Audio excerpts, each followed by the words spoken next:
May kasabihan na gambalain mo na ang lahat ng hayop sa gubat, wag lang ang leon na sinusubukang mamuhay ng payapa.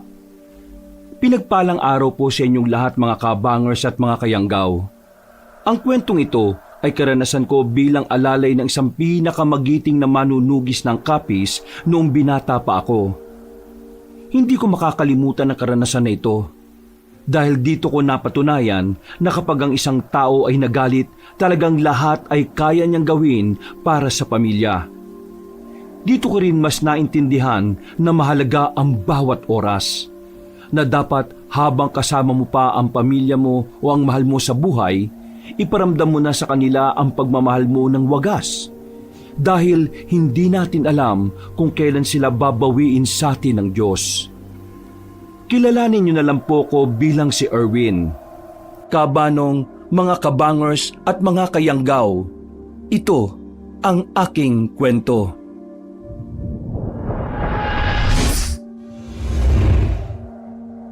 Bago nga pala magsimula ang ating kwento, sana'y mapindot niyo muna ang subscribe button at ang notification bell para lagi kayong nanonotify pag may bago tayong mga kwento. At huwag niyo rin kalilimutan mag-like at comment. Napakalaking tulong po ito sa ating channel para mas makapagatid pa kami sa inyo ng mga magaganda at mga nakakapangilabot na mga kwento. At ngayon, sa ating pagpapatuloy. Ano ba, Erwin? Bilisan mo ang lakad mo. Bakit, Tiyo? Ano ba nangyayari? Kinakabahan naman ako sa inyo eh. Basta bilisan mo talaga ang lakad mo. May sumusunod sa atin. Ho? Sino? Saan? Wala naman ako makita. Basta meron. Maluwala ka sa akin. Ano ba kasing nangyayari? May nakaway ba kayo rito sa bayan? Wala. Pero masama kutob ko. Kilala mo naman ako kung ano ako noon. Sa dami ng pinatay ko noon, hindi malabong balikan nila ako. Pero ang tagal na nun, Tiyo. 10 taon na nakalilipas. Baka wala na rin yung mga yun. Tsaka inubos mo na sila, di ba? Basta bilisan mo ang lakad mo. At baka maiwan kita. Kaya bilis-bilisan mo. Ito na nga po. Teka, dito ka lang. Wala na po ba sila? Dito ka nga lang muna. Ang kulit mo naman eh. Nanatili ako sa kinatatayuan ko, Kabanong. Dumampot ng 2x2 si Tiyo sa gilid. Habang nasa iskinita kami noon, hindi ko maiwasang hindi rin kabahan. Kilala ko si Tiyo. Alam kong kapag sinabi niya, totoo. Hindi niya ugaling manakot o gumawa lang ng kwento para mang-trip. Mga ilang sandali lang, biglang may lumabas na 2 lalaki sa likuran niya. Pagharap ni Tiyo ay agad niyang hinampas ang 2 yon. Nakailag ang 2 lalaki at nang makita ni Tiyo ang mukha ng mga yon, napatigil siya at napamura na lang. Binitiwan niya ang hawak na 2x2. Lumapit na rin ako sa kanila nang mapansin kong hindi naman pala sila magkakaaway. Kayo ba yung sumusunod sa akin? Oo, kami nga. Kanina ka pa namin sinusundan eh. Ang bilis mong maglakad. Eh, pambihira naman. Pinakaban niyo ako eh. Alam niyo bang nasa isip ko eh, patayin ko na kayo sa oras na makita ko kayo? Tapos kayo pala yan? Kung may kailangan kayo sabihin, pwede niyo naman akong lapitan na lang ng pasimple. Hindi yung susundan niyo ako para bang mga tauhan kayo ng masasamang grupo eh. Pasensya na. Nag-iingat din kami para sa kaligtasan mo. Kaya hindi kami basta-basta lumalapit sa iyo, Magteban. Tiyo, kilala mo sila? Oo. Etong 2 to eh, estudyante ko dati sa Dimasalang. 10 taon lang itong 2 to nung umalis ako ron. Ngayon eh, malalaking tao na. Buti nga't hindi mo kami nakalimutan eh. Nakilala mo pa rin kami. Abay, hindi ko makakalimutan ang mukhang yan. Kayo ang pinakapasaway sa estudyante ko noon. Kaya tumatak sa akin yung mga mukha ninyo. Mang Teban, kumusta naman po yung buhay nyo ngayon? Eh, heto. Nasa maayos naman akong kalagayan. Masaya naman kaming magpamilya. Yung 2 kong anak, magtatapos na sa kolehiyo. Yung 2 naman eh, tutungtong na sa high school, ngayong pasukan. Ay, siya nga pala. Eto si Erwin, pamangking ko. Palagi kong kasama yan dahil sa bahay lang din naman namin siya nakatira. Magandang hapon sa inyong 2. Kinagagal ako kayo makilala. Badang ang pangalan ko. Ito naman si Wilberto. Estudyante kayo ni Tiyo sa pagiging manunugis, tama? Oo, ganun na nga. Alam nyo, kaarawan ng bunso ko ngayon eh. Tingnan nyo, meron kaming biniling cake at pansit. Nagpaluto rin kami ng iba pang handa sa bahay. May ginagawa ba kayo ngayon? Gusto nyo, sumama na kayo sa bahay, kain tayo. Nagkatinginan ng dalawang lalaki, Kabanong. Nawala sa mukha nila ang ngiti na kanina lang ay kitang-kita namin. Nagtaka naman si Tiyo. Bigla ring sumeryoso ang mukha niya dahil sa reaksyon ng dalawa. Oh, bakit? Anong problema? Meron ba? Ang totoo, kaya ka namin sinusundan. Kasi meron kaming mahalagang bagay na gustong sabihin sa iyo eh. Mang Teban, sana bumalik ka na sa samahan. Kailangan ka ng mga bagong henerasyon ng manunugis eh. At yan ang dahilan kung bakit nyo ako sinusundan. Ang pabalikin ako sa trabahong inalisan ko na 10 taon na nakakalipas. Alam kong hindi maganda na ito kagad ang bungad namin sa iyo. Pero ayaw naming magsayang ng oras eh. Bawat minutong lumilipas, nalalagay sa panganib ang samahan. Mas lumalaki ang tsansa na malagay sa peligro ang buhay ng maraming tao. Diretsuhin nyo na nga ako. Ano ba pinagsasasabi nyo? Nakatanggap kami kasi ng report mula sa konseho. May mga namataan na aswang sa South. At hindi lang sila basta mga aswang ha.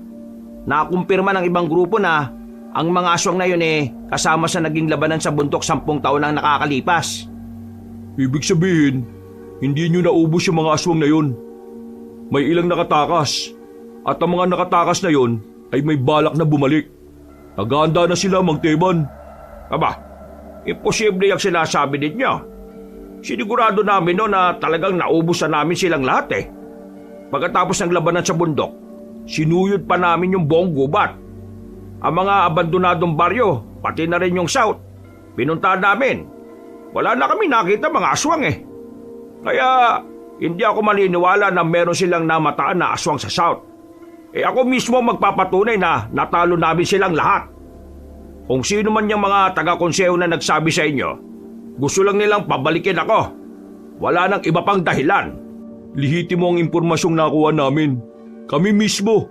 Nakumpirma namin nung nagpunta kami ng South. Pero kami nakita mga bakas ng aswang. Nakita nyo ng pisikal na may nabubuhay pang aswang? Hindi. Pero may mga palatandaan kami at mga bakas sa kanila.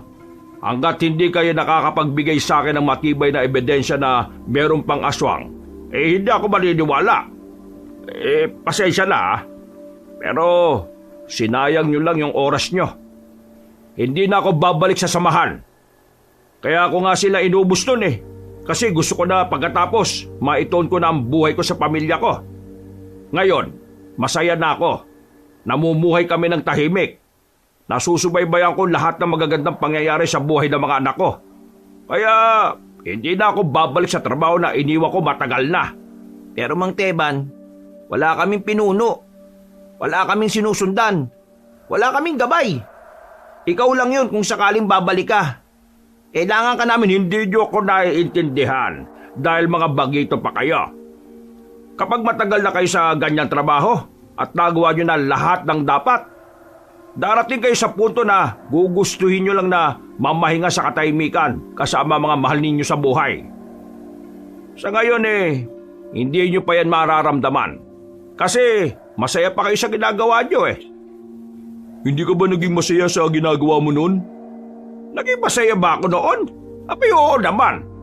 Pero ang makitang unti-unting nalalaga sa mga taong itinuring ko na rin pamilya, ang makitang isa-isa silang namamatay dahil sa mga aswang na yon, pinakamasakit sa akin yon. Kaya ngayon, ayoko nang bumalik. Payapa na ang probinsya, payapa na ang Capiz, wala nang mga aswang. Gawa-gawa lang ng konseho mga nakarating sa inyo. Yung mga palatandaan, yung mga bakas, matagal nang nandun yun. Pero yung mga gumawa ng bakas, wala na sila. Paano kung totoong may nabubuhay pang aswang? Paano kung bigla silang umatake? Hayaan mo nilang ba na may masaktan at mamatay? Tapos ikaw, masaya na sa buhay kapiling ng pamilya mo? Ay, Brad. Hindi ko na gusto yung sinasabi mo Magdahan-dahan ka sa mga salita mo. Nagsasabi lang naman ako ng pwedeng mangyari. Pero pasimple mong sinisisi si Tito sa pagkakaroon niya ng tahimik na buhay Kung sakali mang mangyari ang sinasabi mo, wala na siyang kasalanan dyan. Kasalanan nyo na yan. Kasi kayo nang in charge dyan At hindi na si Tio na wala na sa serbisyo. Brad, hindi mo naintindihan Sa larangan namin, tungkulin muna bago ang iba. Wala na nga sa tungkulin si Tio. Ano bang hindi nyo maintindihan doon? Kaya nga kinakausap namin siya para bumalik siya kasi kailangan siya. Ayaw nga Mahirap bang intindihin kapag ayaw? Pag ayaw, ayaw na. Alam niyo, kahit 10 taon na kayo sa samahan, mga bago pa rin kayo sa paningin ko. Hindi niyo pa naranasan na talagang humarap at makipaglaban sa mga aswang. Kapag naranasan niyo na ang naranasan ko, baka doon niyo palang maintindihan tama lang pala na pangarapin kong mabuhay na lang ng tahimik. Kapag naranasan yung mamatayan ng paulit-ulit, baka doon nyo palang malaman na mahalaga ang oras nyo sa pamilya nyo. Ulitin ko ayoko nang bumalik sa serbisyo. Ang buong buhay ko ilalaan ko na sa pamilya ko. Hanggang sa huling hininga ko. Gusto ko pamilya ko kasama ko. Kaya wag nyo na akong pinipilit. Wag nyo na akong konsensyahin dahil kahit na anong mangyari, kahit na anong isipin nyo, pipiliin ko pa rin ang pamilya ko. Sa oras na magbalik sila, hindi lang kami ang malalagay sa panganib. Ikaw rin, pati ang pamilya mo. Ikaw ang una nilang babalikan, Mang Teban. Kaya sana, handa ka sa araw na yon. Nagbabanta ba kayo sa Tio ko? Hindi ako nagbabanta, Brad. Ito mga sinasabi namin, paalala at warning lang. Sana, makatulong to mga sinabi namin para maging handa kayo sa maaaring maging epekto ng pagbabaliwala nyo sa mga aswang. Kung sakali magbago ang isip mo, Mang Teban, eto, tawagan mo lang kami sa numerong yan. At pasensya na rin kung may pangit akong nasabi. Ikaw pa rin ang idol namin, kaya mataas ang respeto namin sa'yo. Sige na, umuwi na kayo. Uuwi na rin kami dahil kaarawan ng bunso ko ngayon. Ayaw kong masira ang araw na ito dahil mahalaga ito sa anak ko. Maraming salamat po sa oras nyo, Mang Teban. Napailing na lang si Tio at naglakad na rin kami paalis. Ramdam ko ang inis ni Tio base sa pagkakaigpit ng yakap niya sa bilao. Nang makarating na kami sa sakayan, doon pa lang ako nagkaroon ng pagkakataon na kausapin si Tio. Tingin mo, Tio, gumagawa lang kaya sila ng kwento para pabalikin ka? Hindi sila. Yung konseho ng mga manunugis. Mahilig silang gumawa ng problema kahit wala naman talagang problema. Ginagawa nila yun para pabalikin ako. Ilang beses na nilang ginawa yun Kala siguro nila maliniwala ako. Pero ngayon, iba na yung galaw nila. Ginamit na nila yung 2 kong paboritong estudyante noon. Grabe pala mga yan no? Wala silang respeto sa buhay ng ibang tao. Basta lang masunod yung gusto nila. Hindi naman ako babalik kahit na anong gawin nila Masaya na ako sa buhay ko ngayon. Isa pa, nangako ko sa mga anak ko at sa asawa ko na kahit na anong mangyari, sasamahan ko sila. Huminga ng malalim si Tio. Ramdam ko ang stress niya nung mga oras na yon. Pero pinipilit na lang niyang burahin sa isipan niya ang mga bagay na nangyari. Makalipas ang ilang minuto, bigla kaming nasiraan. Mura ng mura ang driver ng tricycle. Inabot kami ng halos kalahating oras. Sumapit na rin ang gabi pero nasa gilid pa rin kami ng kalsada. Mabuti na lang, merong napadaang kakilala ng driver. Tinulungan ng maayos ang tricycle kaya nakaalis rin kami. Dakong 7:00 na nang makarating na kami sa baryo namin. Tahimik at payapa sa lugar na yon. Kakaunti pa lang din kasi ang nakatira doon. Tapos magkakalayo rin ang mga bahay. Nako, magugustuhan to ni Bunso. Nung nakarampa gusto na niyang tumikim ng cake Ang sabi ko, hintayin na lang niya yung birthday niya. Hindi makapaghintay yung loko Alam niyo ba na kinukulit din ako nun? Nabigyan ko siya ng pera para makabili daw siya ng cake. Sabi ko, wala naman akong pera eh. Kasi nag-aaral pa rin ako. Ang kulit eh. Yan talagang bunso ko. Oh. Kahit 15 anyos na akala mo baby pa rin eh. Hindi ko naman yun matanggihan kasi nung nasa serbisyo pa ako, hindi ko siya madalas makasama. At baby pa kasi siya noon. Ngayon na ako nakakabawi sa kanya eh. Swerte nga po ng mga pinsan ko sa inyo eh. Ang buti niyong ama. Swerte ako sa kanila. Sila ang lakas ko eh. Oh, nandito na pala tayo. Mula sa gate, may ilang metro na daan papunta sa pinakabakuran at napangiti pa si Tio sa sobrang pagkasabik. Iniisip namin kung ano ang magiging reaksyon ng bunso niyang anak. Pagdating namin sa bakuran, nakita naming nakabagsak ang kaldero sa lapag. Tahimik din ang loob ng bahay. Himalang walang tao sa labas. Naabutan din namin ang naiwang pinapakulong baboy sa salangan. Mayroong napansin si Tio sa lapag. Pagtingin namin, dugo. Dugo yun ng tao. Nagmamadali kaming pumasok ng bahay. Sa sala pa lang, tumambad na sa amin ang hindi katanggap-tanggap na senaryo. Nagkakalat ang dugo sa lapag. May mga talsik din sa pader. Unang nakita namin, yung bunso niya. Hawak-hawak pa ng pinsan ko ang regalo na mula sa nanay nila. Kaunting lakad lang, nakita naman namin si Lola. Dinamay rin siya kahit na hindi na siya nakakabangon. Hinanap namin sila Tia. Nakita namin si Tia sa banyo, nakasubsob sa sulok at wala na rin buhay. Merong butas sa liig at maraming hiwa sa katawan. Yung 3 anak pa ni Tio ay nakita naman namin sa iisang kwarto. Wasak ang pintuan doon. Yung 2 nakahandusay sa lapag, naliligo sa sariling dugo. Yung panganay na babae, nasa kama. Marami ding hiwa sa katawan. Merong malalim na hiwa sa leeg. Hindi. Hindi. Hindi ito totoo. Palaginip lang to. Palaginip lang to.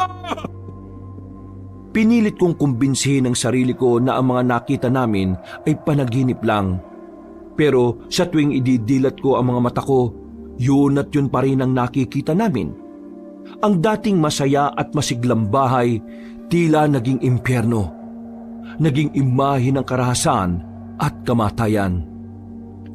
Napaupo na lang si Tio sa gilid. Aligaga ang mga mata niya. Hindi mapakali ang kamay niya. Para siyang mababaliw. Para siyang masisiraan ng ulo dahil sa sabay-sabay na pagpatay sa pamilya niya. Nung mga oras na yon, kabanong, kahit papaano ay nakakapag-isip pa ako ng maayos. Kaya agad kong tinawagan ng barangay. Dumating sila matapos ang ilang minuto. Kasunod naman noon ang mga pulis. Galing po kami sa bayan. Bumili lang kami ng cake at pansit. Pag-uwi namin kanina, eto na yung inabutan namin. Kaaway? Wala namang nakaaway si Tio. Mabuti siyang tao. Lahat naman ng kalugar natin nakakasundo niya. Kaya hindi ko talaga alam kung sino ang pwedeng gumawa ng karumal-dumal na to. Ang daming pinagtatatanong ng pulis. Pero ilan sa mga yon ay hindi ko na rin kinayang sagutin. Wala kasi talaga akong ideya kung ano ang tunay na nangyari. Kung sino ang mga salarin. Si Tio naman, natulala lang siya habang pilit kinakausap ng mga pulis. Hindi siya makausap na maayos. Parang tinakasan siya ng kasiyahan. Sa isang iglap, nagbago ang tiyuhin ko. Mabilis na lumipas sa mga araw, dumating ang araw ng libing ng mga pinsan ko at tiyahin at lola. Marami nang nakipaglibing. Mga kakilala, mga kaibigan, at pati na rin mga opisyales ng barangay. Talaga kasing maraming natutuwa sa pamilya nila. Bukod kasi sa mabait sila sa lahat, tumutulong din sila sa mga kalugar nila. At kahit ako, saksi ako noon. Tio, babagsak na ang ulan. Kailangan na nating umuwi. Hindi nagsalita si Tiyo. Wala siyang kahit kaunting tugon sa akin. Nakatingin lang siya sa libingan ng mga anak at asawa niya matapos siyang sementuhin. Tinapi ko na lang siya sa balikat. Hinayaan ko na lang muna siyang lubusin ang oras niya at nauna na muna ako sa bungad ng sementeryo. Maya-maya pa, bumagsak na ang malakas na ulan. Agad naman akong sumilong sa puno ng mangga. Habang ang tiyuhin ko, nanatiling nakatayo lang doon. Wala siyang pakialam kung nauulanan na siya. Parang hindi niya rin nararamdaman ang lamig ng panahon. Ilang beses ko na siyang binalikan, pero hindi siya sumasagot. Kahit paglingon sa akin ay hindi rin niya ginagawa. Awang-awa ko sa kanya noon, Kabanong. Pero hindi ko rin alam kung ano ang gagawin ko para gumaan ang pakiramdam niya. Makalipas ang 1 linggo, nagagawa ko ng kausapin si Tiyo, pero hindi naggaya ng dati. Matipid na siyang magsalita at para bang palaging walang gana. Ang laki rin ng pinagbago ng bahay noon. 6:00 pa lang ng umaga ay maingay na sa loob. Pero mula nang mamatay si Tia, kahit 3:00 na ng hapon ay parang madaling araw pa rin sa sobrang tahimik. Kakatono ko lang yan nung nakaraang araw. Nawala na naman pala ulit sa tono. Maluwag na yata yung pinakakabitan ng string, Tiyo eh. Siguro. O sige na, umuwi ka na muna sa inyo. Ho? Teka, bakit naman ako uuwi sa amin, Tiyo? Ayaw mo na ba ako nandito? May kailangan lang akong gawin. Kailangan gawin? E di, sama ako dyan. Hindi ka pwede, kaya umuwi ka muna sa inyo. Mas makabubuti yon. Ho? Bakit naman? Huwag niyong sabihing... teka, babalik ka na ba sa pagiging manunugis? Kaya ba nakita kita nung nakaraan na nililinis mo yung mga gamit mo? Hindi nagsalita si Tiyo, Kabanong. Nakatingin lang siya sa malayo. Walang ngiti. Walang kahit na anong emosyon. Pero kahit na ganon, ramdam ko sa kanya ang matinding pangungulila. Nararamdaman ko sa kanya ang kalungkutan. Mamaya alis na ako. Bukas ang balik ko. Kapag nakita pa kita rito sa bahay na ito, ihahatid na kita sa inyo. Ang gara niyo naman, Tiyo. Akala ko ba magkasama tayo sa kahit saan? Bakit parang tinataboy mo na ako? Mas maganda nang itaboy kita, kesa naman mapahama ka pa. Handa naman ako matuto para Pwede bang makinig ka muna sa akin, Erwin? Bakit ba ang tigas ng ulo mo? Ano bang mahirap intindihin doon? Hindi ko kasi maintindihan kung bakit binali mo yung pangako mo sa pamilya mo na kahit na kailan, hindi ka nababalik doon. Kailangan kong bigyan ng hustisya ang kamatayan nila.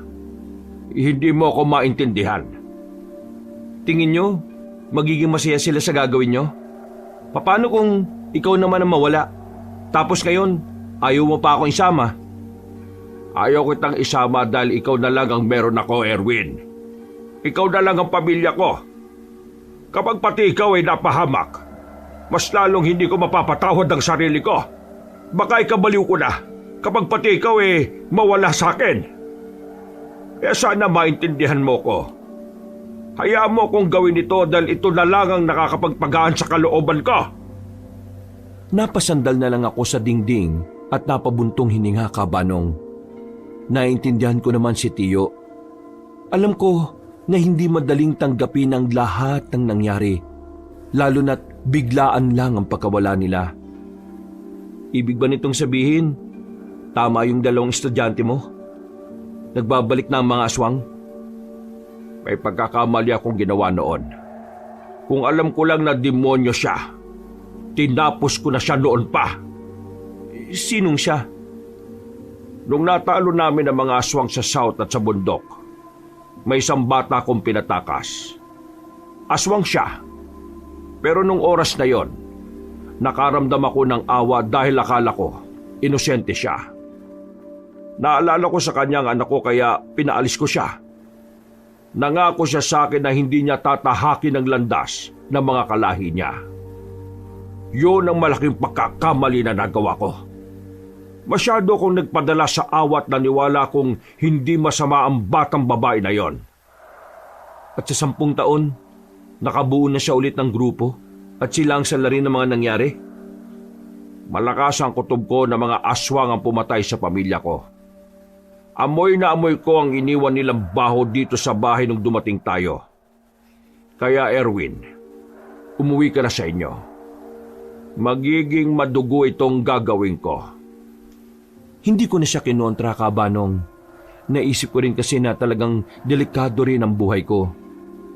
Kung hindi nga lang siguro ako kasama ni Tiyo nung gabing namatay sila Tia, baka nakasama rin ako sa mga namatay. Kinikilabutan ako kapag naiisip ko kung gaano kabangi sa mga aswang. Hindi ko maiwasang hindi mangamba, pero sa kabilang banda naman ay nababahala rin ako sa kaligtasan ng tiyuhin ko. Matanda na siya. Hindi na siya gaya ng dati 10 taon nang nakalilipas. Alis na ako. Isarado mo lahat ng bintana. Ikandado mo para sigurado itong pintuan. Arangan mo ng lamesa sa loob. Yung naran na lamesa ang iharang mo para mabigat. Bukas na ako makakauwi bandang tanghali. Pag-uwi ko, sana nakaalis ka na. Erwin, hindi sa ayaw na kitang makasama. Ayaw lang kitang madamay sa panganib na papasukin ko. Naintindihan ko na, Tiyo. Pero nag-aalala ako sa inyo eh. Bakit? Hindi ba matanda na ako? Hindi mo kailangan mag-alala. Mabangis pa rin ako. Oh, tumawa ka na rin. O siya, sige na. Aalis na ako. Mag-iingat ka rito, ha? Tinapik na niya ako sa balikat. Naglakad na rin siya palayo, dala-dala ang kanyang maalamat na katana. Pati na rin ang kanyang 45 baril. Ayon sa kanya, ang 2 kagamitan na yun ang pumatay ng maraming aswang noong araw. Mag-isa ako sa bahay, pero wala namang nangyaring masama sa akin. Kinabukasan, nagandaan na rin ako sa pag-alis ko. Nag-iwan na lang ako ng sulat sa bahay dahil hindi na magpapang-abot ang oras namin. Nang nasa bayan na ako, medyo nahirapan akong sumakay. Marami kasing mga tao nung araw na yon, pero mas konti naman ang mga jeep na dumaraan. Naisipan ko na munang kumain sa kabilang kalsada. Pagpasok ko sa karinderya, nakita ko si Wilberto at Badang na kumakain. Napatingin din sila sa akin. Oh, Darwin! Pamangkin ni Mang Teban, tama? Oo, pamangkin ni Mang Teban. Tama ho yun. Pero yung Darwin, mali. Erwin kasi, Brad. Erwin. Ah, Erwin pala. O, ano ginagawa mo rito? Kakain ho sana. Nagugutom ako eh. Ayos din pala itong pamangkin ng idol natin no? Yung tanong mo kasi pangtanga eh. Tanungin mo anong gagawin niya rito. Malamang kakain. Alam nga namang maligo yan dito kainan to. Erwin, dito ka na lang din umupo. Sabayan mo kami. Sige. Ay, siya nga pala. Kumusta na tiyuhin mo? Hindi ba nakaabot sa inyo yung balita? Akala ko, pinuntahan niya kayo eh. Pinuntahan? Yung pag-uusap namin, di ba ayaw niya? Teka sandali. Ano ba yung balita? Hindi okay ngayon si Tiyo. Bakit? Anong nangyari kay Idol? Wala na yung pamilya niya. Ha? Teka. Seryoso ka ba? Bakit? Anong nangyari? Nung hapon na nakausap niyo kami rito sa bayan, yun din yung araw na pinatay at minasakir ang pamilya niya. Pag-uwi namin sa bahay, patay yung 4 niyang anak eh. Pati asawa. Idinamay rin si Lola na hindi na nakabangon. Ba't tarantado gumawa niyan Napakagago Sinong tao gagawa ng kahayupan na yan? Hindi tao, aswang. Nang sabihin ko sa kanila yon, ay napaayos sila ng upo. Nakakatinginan silang dalawa. Bakas ang kaba sa kanilang muka. Totoo sinasabi nyo, nagbabalik na sila at ginantian na nila si Tiyo. Ngayon, balak ni Tiyo na patayin lahat ng aswang. Ang akala ko, magbabalik na siya sa serbisyo. Pero sa tingin ko, Mag-isa niyang tatrabahuin yon. Pambira. Grabe nangyari kay Mang Teban. Nasaan ang tiyuhin mo? Sasamahan namin siya. Papatay namin yung mga aswang. Gusto niyang mapag-isa eh. Kahit ako, pinagbawalan niyang sumama. Pauwi nga ako ngayon dun sa lugar namin. Ayaw niya rin kasi ako madamay. Hindi pwedeng lumakad ang mag-isa tiyuhin mo. 10 taon nang nakalipas mula nang magretiro siya. Hindi na niya kabisado ang mga aswang. Marami na siyang hindi nalalaman sa pagbabago ng henerasyon ng mga nilalang na yun. Kaya kailangan niya kami. Mapapahamak ang tiyuhin mo sa mga bagong taktika ng mga aswang. Mga taktika na hindi na niya alam. Dahil sa mga sinabi ni Wilberto at Badang, napaisip ako ng malala, Kabanong. Mas lalo kong nabahala para sa kapakanan ng tiyuhin ko. May punto naman din sila. Masyado nang nahuli si Tiyo sa mga makabagong pamamaraan ng mga aswang. Kaya naman, hindi ako tumuloy sa pag-uwi sa amin. Kasama ko silang dalawang bumiyahe pabalik sa bahay ni Tiyo. Pagdating namin doon, inabutan namin si Tiyo na naglilinis ng iba pa niyang sandata. Pero napatigil siya nang makita kaming bumaba ng tricycle. Hindi pa kami nakakalapit, salubong na ang kilay niya. Erwin, anong katarantaduhan to? Bakit nandito yung dalawang yan? Aksidenteng nakita kaming tatlo sa karinderya sa bayan. Nasabi ko sa kanila yung gagawin mo. Pasensya na ho, Tiyo. Mang Teban, sasamahan ka namin sa laban mo. Hindi! Muwi na kayo! Pakinggan niyo muna kami, Idol. Pinag-aralan na ng konseho mga galaw ng mga aswang. Kung hayaan mo kaming tumulong, malaki may tutulong na mga impormasyon na pwede naming makuha sa konseho. Mang Teban, ang mga aswang ngayon hindi na gaya ng aswang 10 taon na nakalipas. Iba na sila. Mas matalino na sila ngayon, hindi gaya noon. Sinasabi mo bang mga inutil ang mga aswang noon? Kaya sila natalo. At dahil matatalino na sila ngayon hindi ko na sila kakayanin? Hindi naman sa ganun. Ang sinasabi ko lang, meron silang bentay sa maraming aspeto dahil makabago na rin ang pamamaraan nila ng pag-atake. Napakinggan ko na kayo. Sige na, umalis na kayo. Hindi ko kailangan ng tulong ninyo. Ikaw, Erwin, umalis ka na rin at huwag ka nang babalik dito kahit na kailan. Naintindihan mo ako? Tiyo, may punto naman silang dalawa eh. Bakit ba ayaw niyong tanggapin yung tulong nila? Labang ko tong mag-isa. Walang pwedeng makialam. Personal ito. Personal! Hindi niyo ako maintindihan Maliban na lang kung papatayin din ng aswang ang mga pamilya ninyo. Kaya bago pa ako magalit ng tuluyan, umalis na kayo rito! Alis! Napapailing na lamang kami, Kabanong. Wala kaming nagawa kundi ang sundin ang sinabi niya. Lumabas na lang kami ng bakuran at naglakad palabas ng gate. Sabi ko na sa inyo intindi na lang natin. Hindi rin naman kasi madaling tanggapin ang nangyari. Para sa akin, normal lang yung nagiging reaksyon at ugali niya ngayon. Mabuti pa palipasin na muna natin. Hindi natin to pwedeng palipasin. Habang lumilipas sa mga araw, mas lalong malalagay sa panganib ang buhay niya. Malakas ang loob ng mga aswang. Parang alam na nila na wala na sasamahan si Mang Teban kaya hindi sila natatakot. Hindi na namin pinilit pa ang gusto namin. Umalis na kami roon.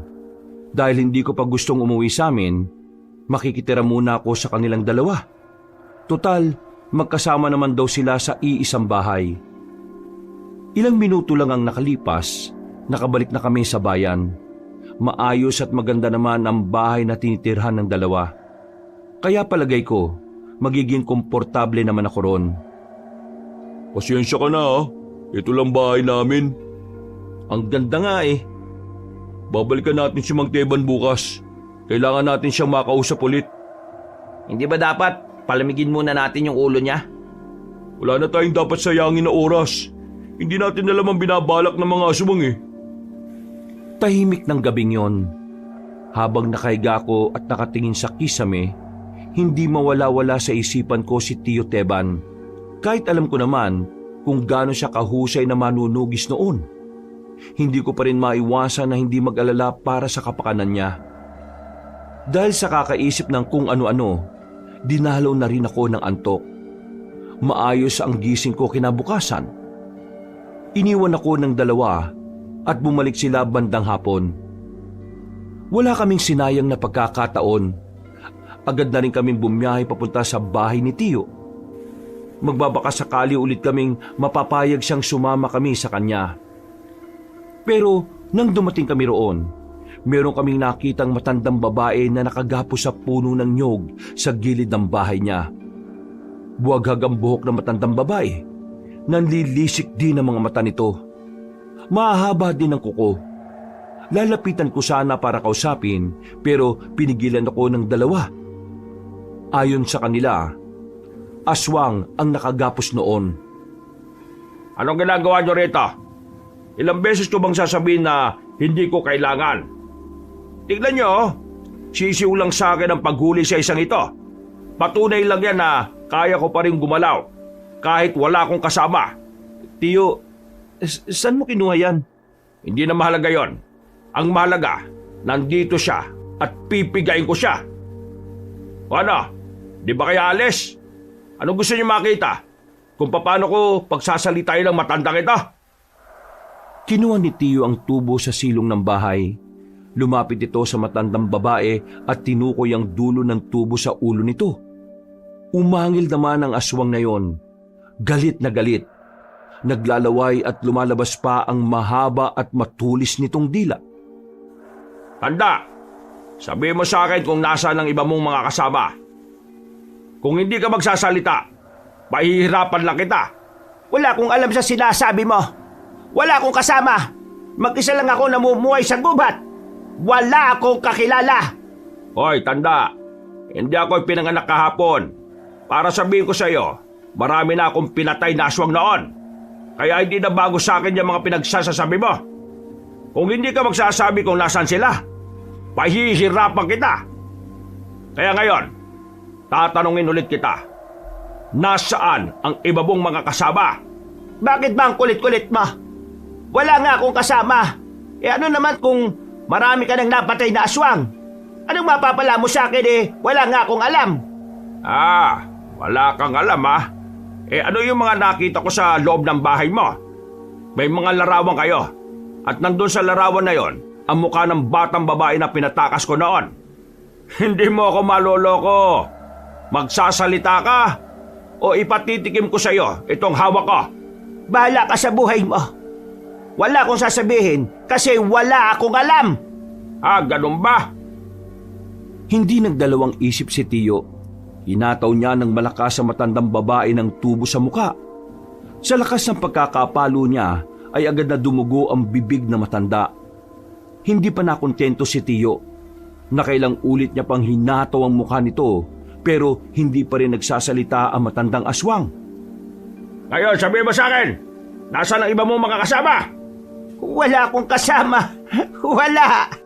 Wala. Sige, tingnan natin. Subukan naman natin tong isang pamalo. Kinuha naman ni Tiyo ang maso. Pinalo niya ang tuhod ng aswang. Napaangil ng malakas sa matandang babae at pilit kumakawala sa pagkakagapos pero hindi ito nagtagumpay. Tiyo, mukhang wala ka namang mapapala dyan Bakit? Naawa ka ba sa aswang na ito? Kulang pa ito sa ginawa nila sa pamilya ko. Biglang pinalo ulit ni Tiyo ang aswang na yon sa kabilang tuhod. Pero tikom pa rin ang bibig ng aswang. Kita ko sa mukha ni Tiyo na parang nababanas na siya. Noong mga sandaling yon, aminado kong nakaramdam ako ng takot sa kanya. Kahit yung dalawang kasama ko, nakilala rin siya, ay hindi rin makapaniwala sa nakikita nila. Ang sabi kasi nila, hindi naman daw brutal si Tiyo noon. Pero hindi ko rin naman masisisi si Tiyo kung maging ganon ang trato niya sa aswang. Ang nilalang na yon ang dahilan kung bakit namatay ang pinakamamahal niyang pamilya. Mukhang hindi na kita mapapakinabangan, tanda. Kaya tingin ko dapat na kitang tapusin ngayon. Patayin mo na lang ako kasi wala kang mapapala sa akin. Kayong dalawa, di ba gusto niyong makatulong? Oo, anong may tutulong namin? Kalagan niyo itong aswang na ito. Kalad ka rin niyo papunta sa tulay. Mahihiramin lang ako sa kumpare ko sa kabilang sityo. Tiyo, ano bang gagawin nyo? Hindi na nagsalita si Tiyo at agad na ring lumabas ng bakuran, Kabanong. Si Badang at Wilberto naman ay sinunod ang utos niya. Tinanggal nila ang pagkakagapos ng matandang aswang. Hinang-hina na yon, kaya hindi na rin makakatakas kung sakali mang tangkain ito. Nang nasa tulay na kami, nakita na lang namin na meron ng paparating na truck. Papunta yon sa amin.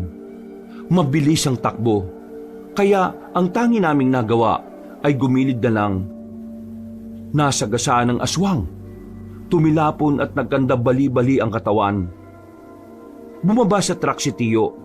Nilapitan niya ang aswang para siguraduhin patay na ito. Nang mapansin niyang buhay pa rin, itinarak na niya ang dala niyang katana. Nawindang ako sa ginawa ni Tiyo. Hindi agad ako nakapagsalita. Buong akala namin ay ibang tao ang nakabangga sa aswang. Sinadya pala talaga ni Tiyo yun para mas maging masaklap ang kamatayan ng aswang. Mang Teban, wala na yan. Hindi na yan nakahinga. Loyal talaga to sa samahan nila. Kahit na anong paghihirap ang ipinaranas sa kanya, hindi siya nagsalita eh. Sige na, umalis na kayo. Bumalik na sa truck si Tiyo. Kami naman ay bumalik na rin sa bahay niya. Doon namin siya kinausap ulit, pero kahit na anong pakiusap namin sa kanya, hindi niya kami pinapayagan. Talagang nanindigan siyang hindi niya kami kailangan. Naiintindihan namin na personal ang dahilan mo, kaya gusto mong gumanti sa mga aswang. Pero sana, isipin mo rin na hindi basta-basta ang makakalaban mo. Kaya nga kami narito para tulungan ka eh. Hindi ka ba nakakaintindi? Pagiging matipid ba ang natutunan nyo? Nung hindi na ako ang naging guru ninyo? Pagiging makitid? Hindi naman pagiging makitid ang pagnanais na makatulong sa dating kasamaan ah. Ikaw ang makitid mag-isip dahil masyado kang emosyonal. Kaya minamasama mo mga nagmamalasakit sa'yo. Ano sinabi mo? Hindi ganyan ang Teban na kilala namin. Hindi ka brutal na tao. Yung Teban na kilala nyo ay matagal nang natapos. Ibang Teban na ang kaharap nyo ngayon. At ang bagong Teban ngayon ay wala nang alam sa bagong henerasyon ng mga aswang. Kaya dapat matuto kang humingi ng tulong. Sino ka ba sa kala mo? Para diktada ka. Bagito pa lang kayo. Tama na yan, Brad. Hayaan mo na siya kung ayaw niya. Hindi pwede. Mapapahamak siya kung wala tayong gagawin. Mapapahamak? Minamalit mo ba ako? Tiyo, kalma lang. Hindi naman ganyan na ugali mo eh. Ano bang nangyari sa'yo? Huwag niyo lang akong pakialaman para wala na tayong problema. Papatayin ko ang mga aswang na yon sa paraan na alam ko. Kaya ang gawin nyo, umalis na kayo dahil nakakaabala kayo sa mga gusto kong gawin. Wala kayong magagawa. Marami pa kayong kakainin bigas bago nyo ako mahigitan. Bakit? Ano bang tingin mo sa amin? Mga batang kulang sa kaalaman at karahasan. Kung yan ang tingin mo sa amin, sige, bahala ka sa buhay mo. Kapag napahama ka, sana wala kang sisisihin kundi sarili mo lang ha. Alberto, tara na. Huwag na natin pagsayangan ng oras ang matandang ito. Magaling at perpekto naman yata nung ininom niya yung reseta ng gamot na binigay sa kanya ng doktor niya. Alberto, tara na. Huwag na natin pagsayangan ng oras ang matandang to. Magaling at perpekto naman yata siya eh. Kaya na niya sarili niya. Tinakip na lang ako ni Wilberto sa balikat at naglakad na rin sila paalis. Naiwan ako sa harapan ng tiyuhin ko. Tumingin siya sa akin na masama. Kinabahan ako pero nagdesisyon akong samahan siya. Ano ba ginagawa niyo dyan? Sumunod na kayo ron sa dalawa. Hindi, dito lang ako. Isa ka rin eh. Hindi ka rin makaintindi. Umalis ka na nga para matahimik na ang buhay ka. Kahit naiwan kita rito, hindi naman magiging tahimik ang buhay mo eh. Alam mo kung bakit? Kasi puro potyang nandyan sa puso mo. Nagulat ako nang bigla kong hawakan ni Tiyo sa kwelyo. Tinulak niya ako padikit sa pader. Galit na galit ang tingin niya sa akin. Kinabahan ako noon dahil akala ko sasaktan niya ako. Pero binitiwan niya lang din ako. Umalis ka na. Gusto ko mapag-isa, Erwin. Hindi ako aalis, Tiyo. Alam kong gusto nila Tiha na bantayan kita. Kaya hindi kita iiwan dito. Hindi ko na alam ang gagawin ko. Ang tumatakbo lang sa isip ko, kailangan kong mapatay ang mga aswang para mapatawad ko ang sarili ko, Erwin. Kaya sige na, hayaan mo na ako. Hinayaan naman kita, Tiyo eh. Ang gusto ko lang naman, hayaan mo rin akong samahan ka. Hindi lang ikaw yung nawalan. Nawalan din ako ng pinsan, lola at tiyahin. Masakit din sa akin na nangyaring ito, Tiyo. Sobrang sakit din. Tuwing gabi, palagi kong naalala yung itsura nila nung datnan natin sila rito. Hindi lang naman ikaw ang nahihirapan eh. Ako rin. Hindi ko rin mapatawad ang sarili ko sa nangyaring yun. Nangako rin ako noon kay Tia na kahit na anong mangyari, puprotektahan ko ang mga pinsan ko.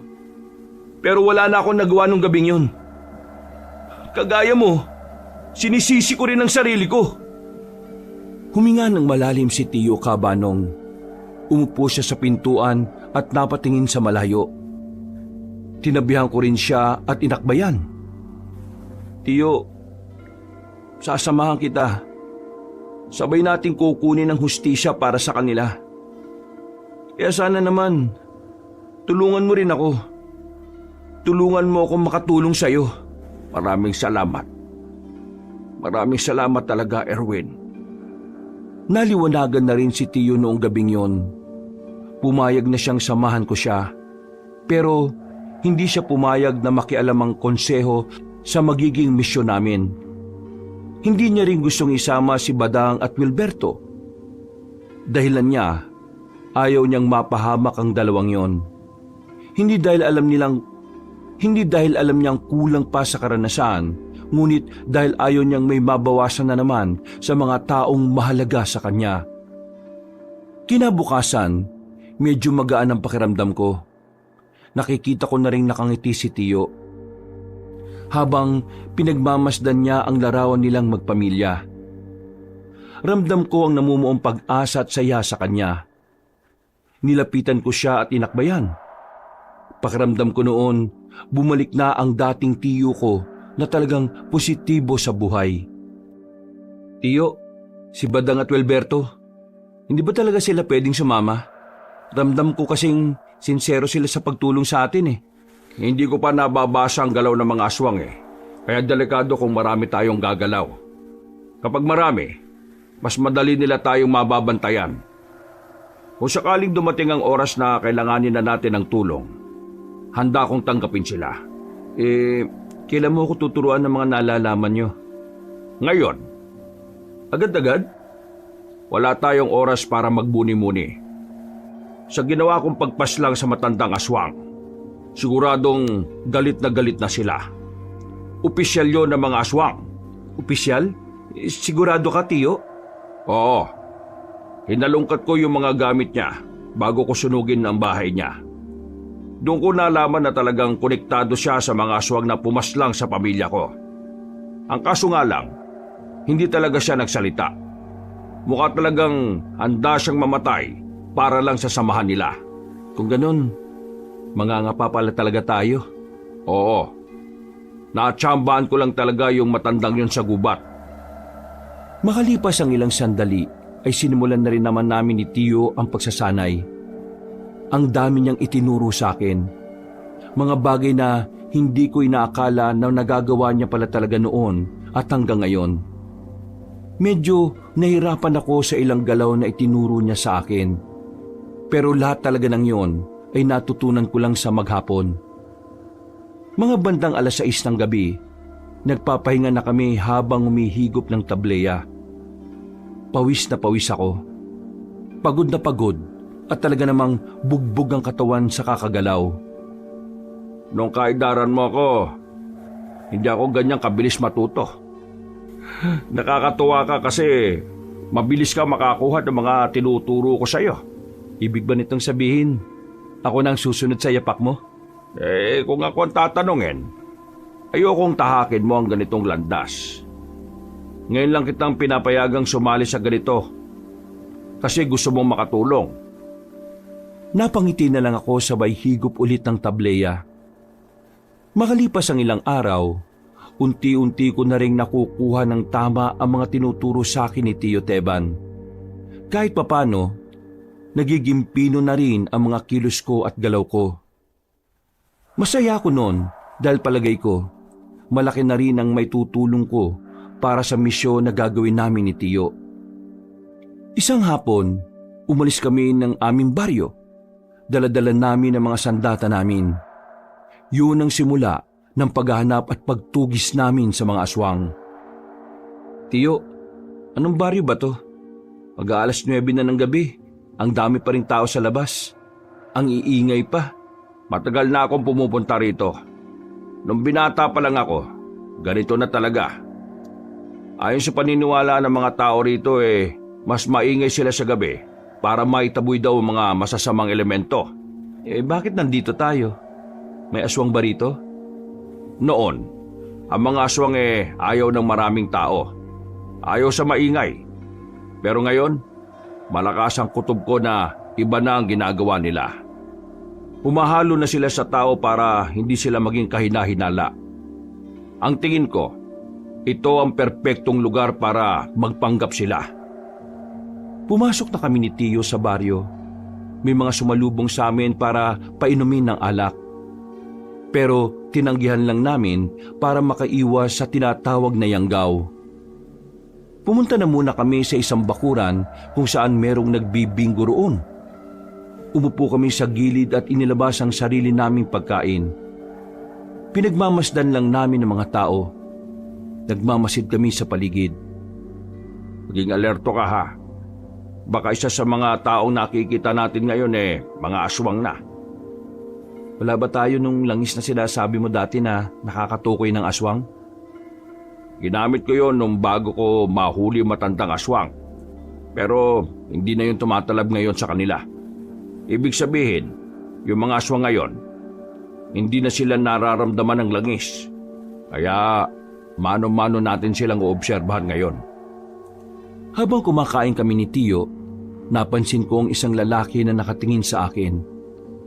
Itinuro ko sa kanya yon. Tumigil kami sa pagkain. Nang mapansin din ng lalaki na nakatingin ako sa kanya, bigla na lang siyang naglakad paalis. Nagmamadali naming sinundan ng lalaking yon. Inihanda na rin namin ang aming sarili. Nang lumiko na kami sa isang kanto, tuluyan na namin siyang naabutan. Dinakma agad ni Tio ang lalaki sa balikat. Hinila ng malakas at agad na tinutukan ni Tio ng patalim sa liig. Sabi mo sa amin kung nasaan ang mga kasama mo. Dahil kung hindi, ibabaong ko itong hawak kong katana sa leeg mo. At hindi pa ako makukontento. Susunugin kita habang nagingalo ka. Ano ba yan? Diyos ko! Winawaral niyo, Kesh! Ano bang nagawa kong wrongfully sa inyo? Sinetch ba kayo? Mga person kayo? Teka, bakit ganyan ka magsalita? Obvious ba bagets? Isa akong baklush, Becky, bading! Huwag kang papalinlang sa isang ito. May mga aswang na bading din. Kaya ikaw bakla ka. Kung ayaw mong mamatay ng maaga, sabihin mo sa akin kung nasaan ang ibang aswang. Ay, wow siya oh. Galit yan siya. Me? Monster? Never! I'm not aswang, no? I'm simply human being na may dream maging girly. Hindi ako aswang. Tsura nitong thunders na ito. Kung hindi ka aswang, bakit ka tingin ng tingin sa amin? Correction, hindi sa inyo. It's only you, boylet. Bet na betsong ka kasi ng beauty a cash. Tiningnan niya ako ng malagkit. Nakaramdam naman ako agad ng pagkailang. Pati rin si Tio ay parang kinilabutan. Binitiwan niya ang bading na yon. Tiningnan niya pa si Tio mula ulo hanggang paa. Tapos kumindat siya sa akin. Bago siya maglakad palayo, sumenyas pa siya sa akin na sundan ko siya sa halagang 150. Mas kinilabutan pa ako sa ginawa ng baking yung kaysa sa ideya na kakalabanin natin yung aswang eh. Ikaw pala ang gusto eh. Hirap maging pogi eh, no? Napapakamot na lamang kami sa ulo. Habang naglalakad kami pabalik, dito na namin nakita ang totoong aswang. Parang inabangan na niya kami noon, kabanong. Nakatingin siya sa amin at nagawa pa kaming ngisihan. Nang lalapitan na sana namin siya, ay bigla siyang tumakbo ng mabilis. Hinabol namin siya ni Tio at wala na kaming pakialam kung makabanggaan namin ang iba naming makakasalubong na tao. Sa kakasunod namin, nakarating na kami sa isang abandonadong gusali. Madilim na roon at tanging ang kakaunting liwanag lang mula sa buwan ang nagsisilbing ilaw. Hindi na muna kami umabante. Sinuyod muna namin ang tingin ng buong paligid. Tiningnan ng likuran ng mga nakatambak na lumang gulong. Erwin, ganda mo sarili mo. May nararamdaman ako rito. Isa lang yon. Kayang-kaya natin yon, Tiyo. Hindi sila nag-iisa. Marami sila. Nang sabihin ni Tio ang bagay na yon, ay agad na dumaloy ang kaba sa aking kalooban. Parang biglang naglaho ang inipon kong tapang. Malakas ang loob mong hanapin kami. Ha! Pinahanga mo ako. Teka, Teban ba pangalan mo? Tama ba ako? Huwag kang umasta na parang ikaw ang pinuno ng mga salot na yan. Hindi mo ako maangasan. Ang mabuti pa, umalis ka na sa bubungan na yan. Bumaba ka rito at kalabanin mo ako kung talagang malakas ka. Ha! Yung sinasabi mo kasi ay lumang tugtugin na yan. Hindi na tanga mga aswang para magsayang ng oras sa sitwasyon na hindi kasama sa mga plano. Bakit ka magalit na galit? Kasi nalagas nga pala ang pamilya mo. Naalala ko na kung papaanong magbakawang nanay mong hindi na makabangon. Pati na rin yung asawa mong iyak ng iyak. Lumuhod pa nga sila nun eh. Ang kaso, hindi naawa yung pinuno namin. Kaya yun, pasensya na ha. Kasama ka pala sa mga pumaslang sa pamilya ko. Pwes, hindi mo na ako pahihirapan sa paghahanap sa'yo. Papatayin na kita ngayon. Ang kaso nga lang, wala akong panahon para lumaban sa'yo. Sapat na sa akin na malaman na kumikilos ka na para gumante. Ipaparating ko ito sa aming mahal na pinuno. Huwag kang duwag. Lumaba ka sa akin. Magaling lang kayo sa mga taong walang kalaban-laban sa inyo eh. Walang kalaban-laban? Hindi totoo yan. Sa katunayan, yung 4 mong anak eh makukulit. Sinubukan nilang kaming labanan. Ang problema, wala naman silang alam sa pagpatay sa mga kagaya namin eh. Kaya nangyari, sila namatay. Bakit? Masakit ba? Masakit bang mawala ng pamilya habang sinusubukan mong mamuhay ng masaya? Sobrang sakit ba? Kulang pa yan sa ginawa mong paglagas sa angka ng mga aswang. Pasalamat ka ba nga nakasama mo pa sila ng ilang taon eh, bago sila pinatay? Tiyo, huwag kang makikinig sa kanya ha. Sinisira lang niya yung kaisipan mo para mawala ka sa focus. Totoo naman ang sinasabi ko ha. Masakit talaga mawala ng mahal sa buhay. Kaya naiintindihan ko kung bakit ka nagagalit, Teban. Pero inalulungkot kong sabihin sa iyo, hindi ngayon ang tamang pagkakataon para makaganti ka sa akin. Pero bilang pagpalubag loob, iiwan ko ang mga bata ko para kalabanin ka. Sila na lang ang pagbuntungan mo sa ngayon. Ayos na rin yan. Hindi na masama. Aswang din naman ang mga yan eh. Huwag kang umatras, huwag! Bye-bye! Magkikita pa naman tayo ulit eh. Hanggang sa susunod! Umalis na ang matandang lalaki, Kabanong. Saka naman kami pinalibutan ng mga aswang. Kitang-kita ko sa mukha ni Tiyo ang labis na galit. Tumataas na naman ang emosyon niya. Mga ilang sandali pa, sabay-sabay nang lumapit ang mga aswang. Hindi nagpatinag si Tiyo. Nilapitan niya rin ang mga yon. Namangha ako sa kung paano niya hinarap ang halos 6 na aswang. Habang ako naman ay isa lang ang kaharap ko. Wisit kang aswang ka? Ganyan pala mukha mo? Agad kong hinagupit ng itak ang aswang na yon. Pero nakailag siya at sumampa sa mga nakatambak na gulong. Kumuha naman ako ng bote sa gilid at binato ko sa pagbumukha niya. Nang tamaan siya, ay mas lalo siyang nanggigil sa akin. Nagmamadali niya akong inatake. Makailang ulit niya akong tinangkang kalmutin. Pero buti na lang ay alam ko kung paano iiwasan ang mga atake niya. Nang makakuha ko ng tamang pagkakataon, mabilis ko siyang tinaga. tinamaan na siya sa hita. Dahilan para bumagal ang galaw niya. Dahil doon, mas lalo akong nagkaroon ng lakas ng loob. Mabilis kong pinagtatataga ang aswang hanggang sa tuluyan na nga siyang mapahiga at malagutan ng hininga. "Tiyo, ayos ka lang?" Hindi niya ako sinagot. Napatingin na lang ako sa mga aswang na nakahandusay sa harapan ko. Nandilisik ang mga mata ni Tiyo at kahit meron siyang mga tama, parang hindi niya yun nararamdaman. Pinatay niya ang 6 na aswang na walang kahirap-hirap. Hindi lang niya basta pinaslang. Nilasog-lasog niya pa ang katawan ng mga yon. Papatayin ko silang lahat. Pinapangako ko, uubusin ko silang lahat. Ipapasilip ko sa kanila ang impyerno. Galit na galit si Tiyo. Hindi ko siya magawang hawakan noon dahil parang nag-iba na naman siya.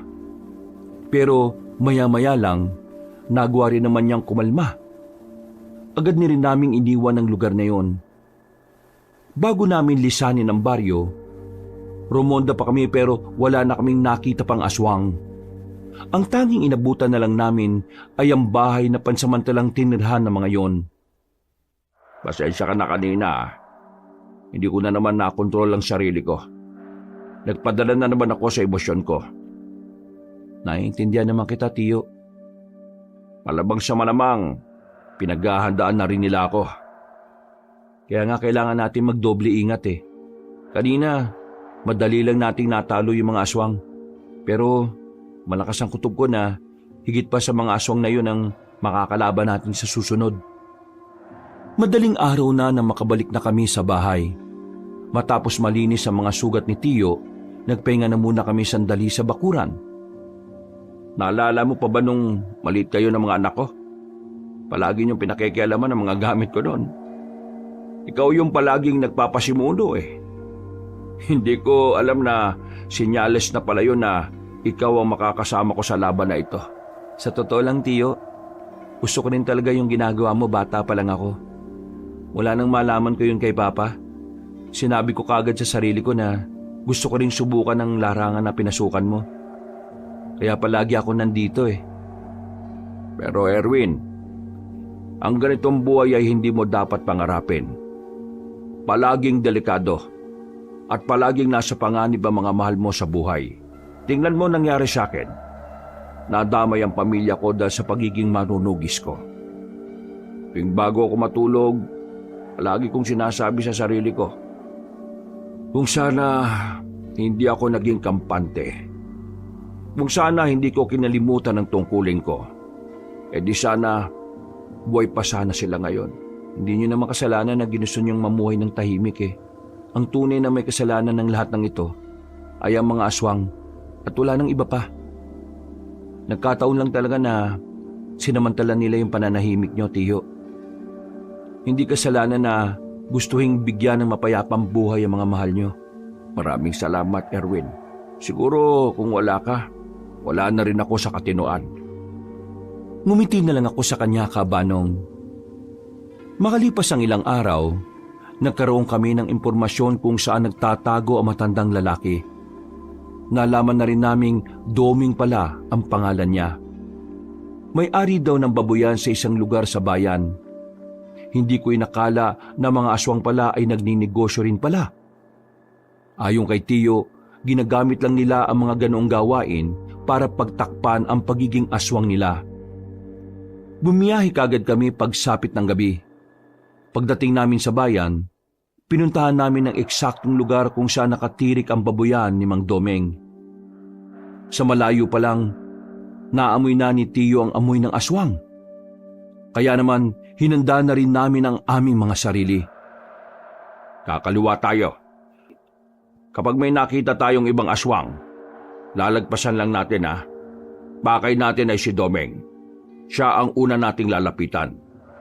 Meron akong daladalang pampatulog ng aswang dito. Kapag naituro ko to sa kanya, kukunin natin siya at dadalhin. Susubukan natin siyang pagsalitain. Kung sakali namang walang aswang na iba sa paligid, sa bahay niya mismo natin siya igagapos. Sige, Tiyo. Naintindihan ko po. Maingat kaming lumapit sa babuyan. Sa likod nun, Merong bahay na katamtaman lang naman ang laki. Unang tingin namin sa bahay, parang kakaunting tao lang ang nakatira doon. Wala kaming naririnig na kahit na anong ingay.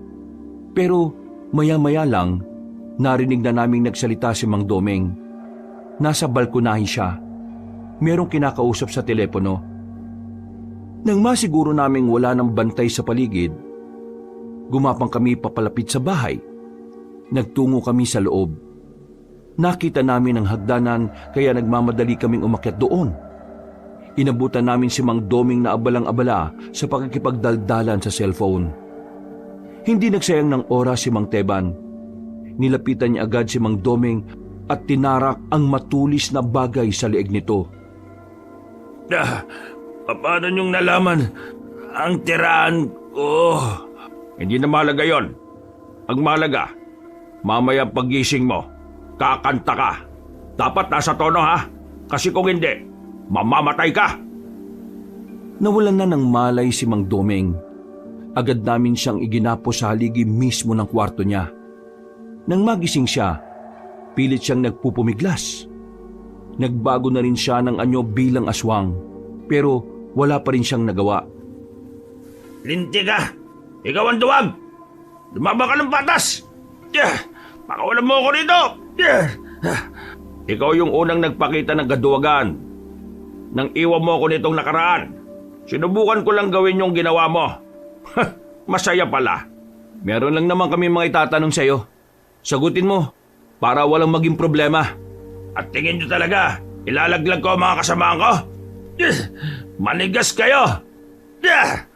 Magsalita ka, Domeng. Kailangan mo magsalita. Kasi kung hindi, baka pagsisiyan mo lang din. Kahit patiin nyo ako, wala kayong mababala sa akin.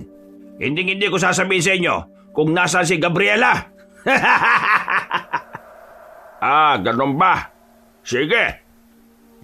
Kinuha ni Tio ang latigo niya sa bag. Pinalayo niya ako sandali.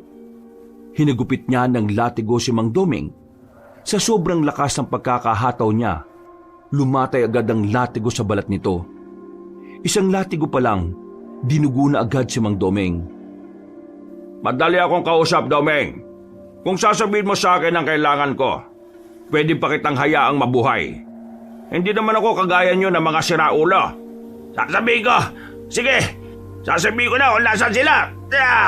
Aray, Magsasalita ka rin pala, dami mo pang daldal. Si Gabriela at ang mga kasama namin, nasa nasa buwan! Tarantado pala ito, Tio eh. Nasa buwan? Sige, nasa buwan! May kinuha ulit si Tio sa bag niya. Maliit na garapon na may laman na likido na kakulay ng suka. Ibinuhos ni Tio sa hita ni Mang Domeng. Nang maramdaman niya ang hapdi, sigaw siya ng sigaw.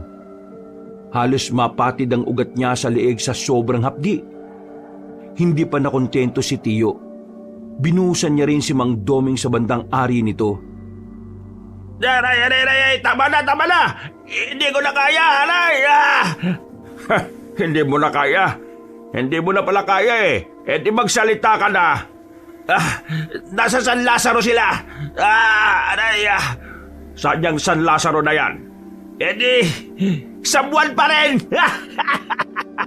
Nasa buwan si Gabriela, tumatae! Napapikit na si Tio Teban sa sobrang inis. Pinipilit niyang ikalma ang sarili niya. Hindi kasi namin pwedeng paslangin kagad si Mang Domeng. Malakas ang pakiramdam namin na marami siyang nalalaman.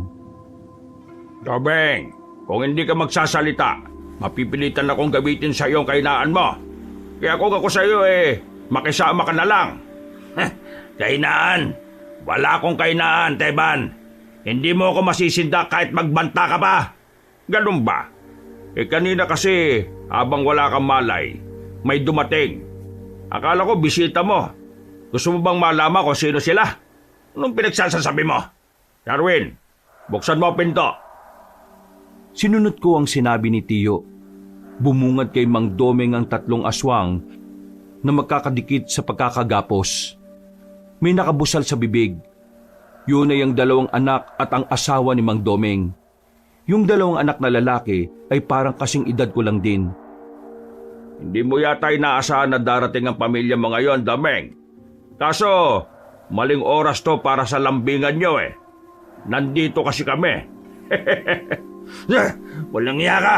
Huwag mo silang idadamay dito. Mga baguang aswang lang sila. Hindi sila kasama sa mga pumaslang sa pamilya mo. Nanlilisik ang mga mata ni Mang Domeng. Ganon din ang dalawang anak at asawa niya. Kung makakawala lang mga yon, malamang sa malamang ay nilapa na nila kami ng tiyo ko. Ngayon, siguro naman magsasalita ka na. Mahal mo naman siguro ang pamilya mo, no? Pambira naman kasing buhay ito eh, oh. Bakit ba kasi kayo pumunta rito nang hindi ko alam, ha? Tinatanong kita, Domeng. Magsasalita ka na ba o hindi? Kung ituturo mo sa amin ang kinaroroonan ng pinuno nyo, pwede pa silang mabuhay. Magsalita ka na bago pa maubos ang pasensya ko, Domeng. Nasaan ang inyong mga kasama? Nasaan ang pinuno niya? Wala akong alam. Umalis sila sa unang pinagtataguan namin nang malaman nilang kumikilos ka na. Pero ngayon, hindi ko na alam kung nasaan yung bago naming kuta. Akala mo siguro bata ko na pwedeng maniwala sa mga palusot mong bulok.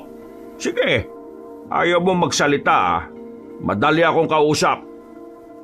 Agad na nilapitan ni Tiyo ang anak at asawa ni Mang Domeng. Walang pag-aalinlangan na pinag-ahataw niya ng latigo mga yon. Tumigil lang si Tiyo nang sabihin ni Mang Domeng na sasabihin na niya kung ano ang kailangan namin. Bilisan mo, Domeng. Umiikli na ang pasensya ko eh, oh. Alam ko kung nasaan sila. Sasabihin ko na. Pero ipangako mo sa akin na hindi mo na sila sasaktan. Oo na. Sabihin mo lang kung nasaan ang amo mo at ang iba niyong mga kasama. Bagong Marayo Beach, meron kayong madaraanan na 2 bundok na magkaharap. Napapagitnaan nun ang baryo kung saan nagtatago ang mga kalahi ko. Madalas din, naroon si Gabriela. Mula rito, pwede kayong mag-tricycle lang.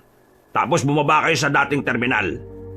Yung abandonadong terminal, malapit sa Makabebe. Kaunting lakad lang, meron na kayo makikitang tulay. Sa ilalim ng tulay, merong lagusan papunta sa gubat, kung saan matatanaw nyo na yung 2 bundok na sinasabi ko. Madali nyo nang mahanap ang baryo, basta tumbukin nyo lang ng diretsyo. Paano kami makakasiguro na totoo yung sinasabi mo? Tingin mo talaga magsisinungaling pa ako kung sasaktan nyo na yung pamilya ko? Gaano karami mga aswang na naroon? Halos lahat naroon. Pero nababawasan naman yon eh, dahil yung iba, umaalis para maghakot ng mga bagong miyembro. Kung ako sa inyo, hapon kayo pumunta, bandang 3:00. Pero huwag kayong papaabot ng gabi. Sa gabi bumabalik ng iba namin mga kasamahan. Kung sa hapon, kakaunti lang ang mga aswang sa baryo namin. Meron kayong makikitang malaking ribulto sa bungad ng baryo. Huwag kayong dadaan sa diretsyo. Kakaliwa kayo para hindi nila kayo mapansin. Basta sa kaliwang daan, maraming maisan doon. Doon kayo dadaan.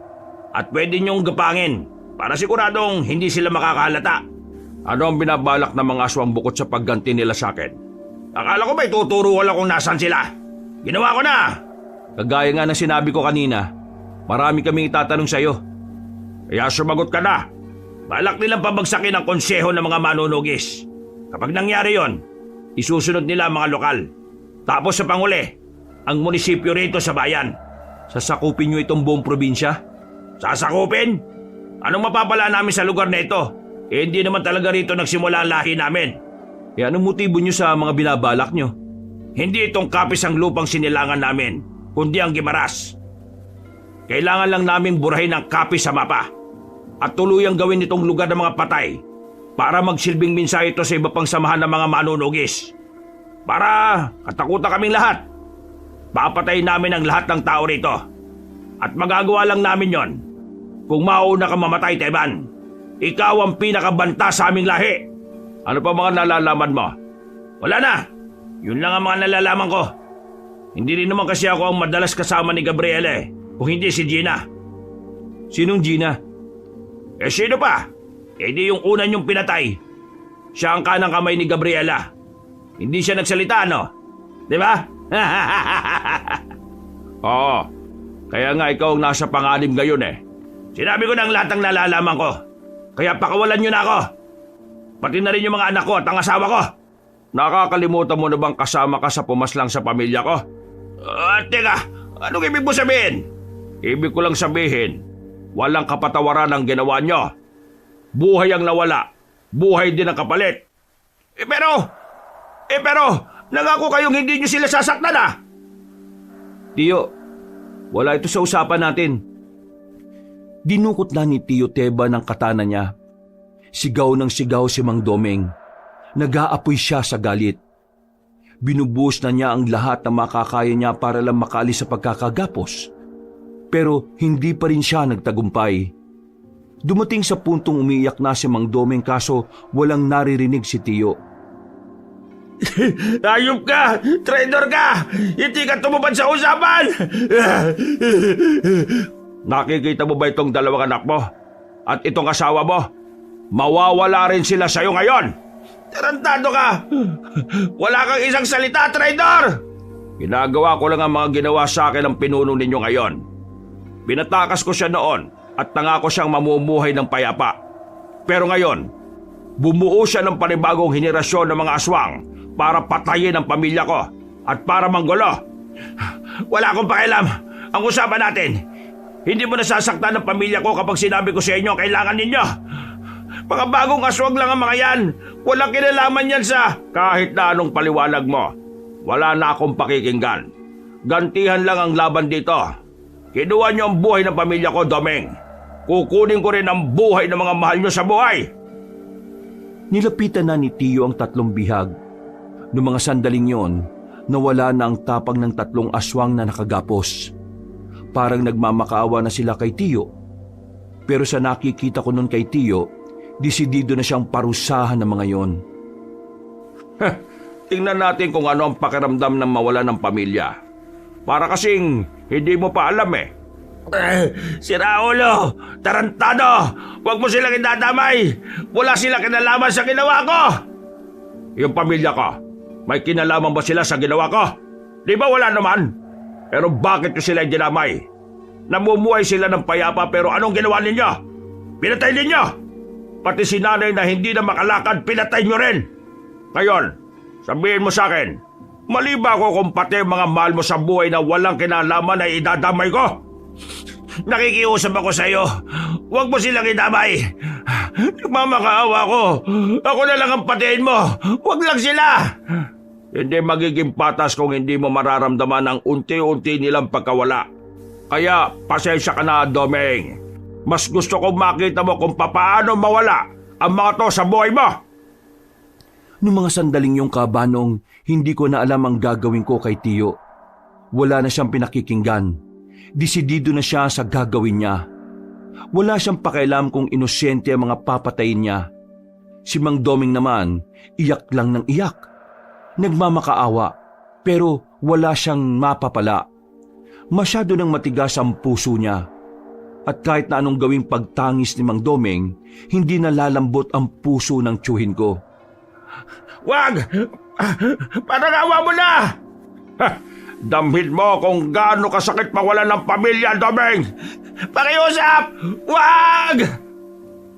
Biglang hinagupit ni Tiyo ng katana ang isa sa mga anak ni Mang Domeng. Sumirit agad ang dugo nito at saka lumaylay ang ulo. Nanlalaki ang mga mata ni Mang Domeng na makitang patay agad ang isa niyang anak. Hindi pa nakontento si Tiyo. Isinunod niya ang isa pang anak na matandang aswang. Pinagtatataga niya hanggang sa tuluyan na itong malagutan ng hininga. Nilapitan naman ni Tiyo ang asawa ni Mang Domeng. Hindi rin niya yun pinalagpas. Agad niyang hinataw ang matandang babae sa leeg. Wala pang ilang minuto ay nalugutan na rin ito ng hininga. Napakasama mo! Napakademonyo mo! Mas demonyo ka ba sa akin, Teman? Ayop ka! Ako? Demonyo? Nahihibang ka na yata. Ikaw ang unang sumama sa malademonyong gawain ng amo mo. Ibabalik ko lang sa iyo ang pakiramdam. O ngayon, naintindihan mo na ba ang nararamdaman ko? Galit ka na rin ba ngayon sa mundo gaya ng galit na meron ako? Kinamumuhian mo na rin ba ang sarili mo dahil wala kang nagawa? Papatayin kita kapag nakawala ako dito! Papatayin kita! Ang kaso, hindi ka na makakakawala dahil ngayon din, isasama na kita sa kanila! Biglang hinugot ulit ni Tio ang kanyang mahabang katana. Mabilis niyang hinagupit si Mang Doming sa leeg. Hindi tumagal ng ilang minuto, nalagutan na rin ng hininga ang matandang aswang. Hiningal si Tio. Napaupo na lang siya sa gilid. Maya-maya pa, lumabas na rin kami ng bahay na yon. Pero hindi ako sang-ayon sa nangyari kaya kinastigo ko siya. Tio, ano yun? Bakit mo ginawa yun? Bakit ko ginawa ang alin? Bakit mo dinamay yung pamilya niya? Anong klaseng talog yan? E di bang usapan natin, gagamitin lang natin sila para pagsalitain si Mang Doming? Wala sa usapan natin na papatayin din natin sila, di ba? Naririnig mo ba ang sarili mo? Aswang din ang pamilya niya. At ang layunin natin, patayin ang lahat ng aswang. Pero mga baguang aswang lang sila. Wala silang alam sa nangyari. At hindi naman sila kasama sa mga pumaslang sa pamilya mo. Pero bakit mo, Ano bang gusto mong gawin ko, ha? Pabayaang mabuhay ang pamilya niya. Tapos ano? Balang araw babalikan din nila ako at sisingilin sa ginawa ko kay Domeng. Ayoko na mangyari ulit ang nangyari noon. Na kung hindi ko lang sana hinayaang mabuhay si Gabriela, na kung hindi ko lang sana pinaira lang awa ko, di sana wala nang aswang ngayon. Sana'y hindi nabuhay ulit yung angkan nila. Sana walang nanggugulo ngayon at sana buhay pa ang pamilya ko. Hindi mo pa rin pala talaga ako naiintindihan, Erwin? Akala ko pa naman mabilis kang makaunawa sa mga bagay na gusto kong gawin.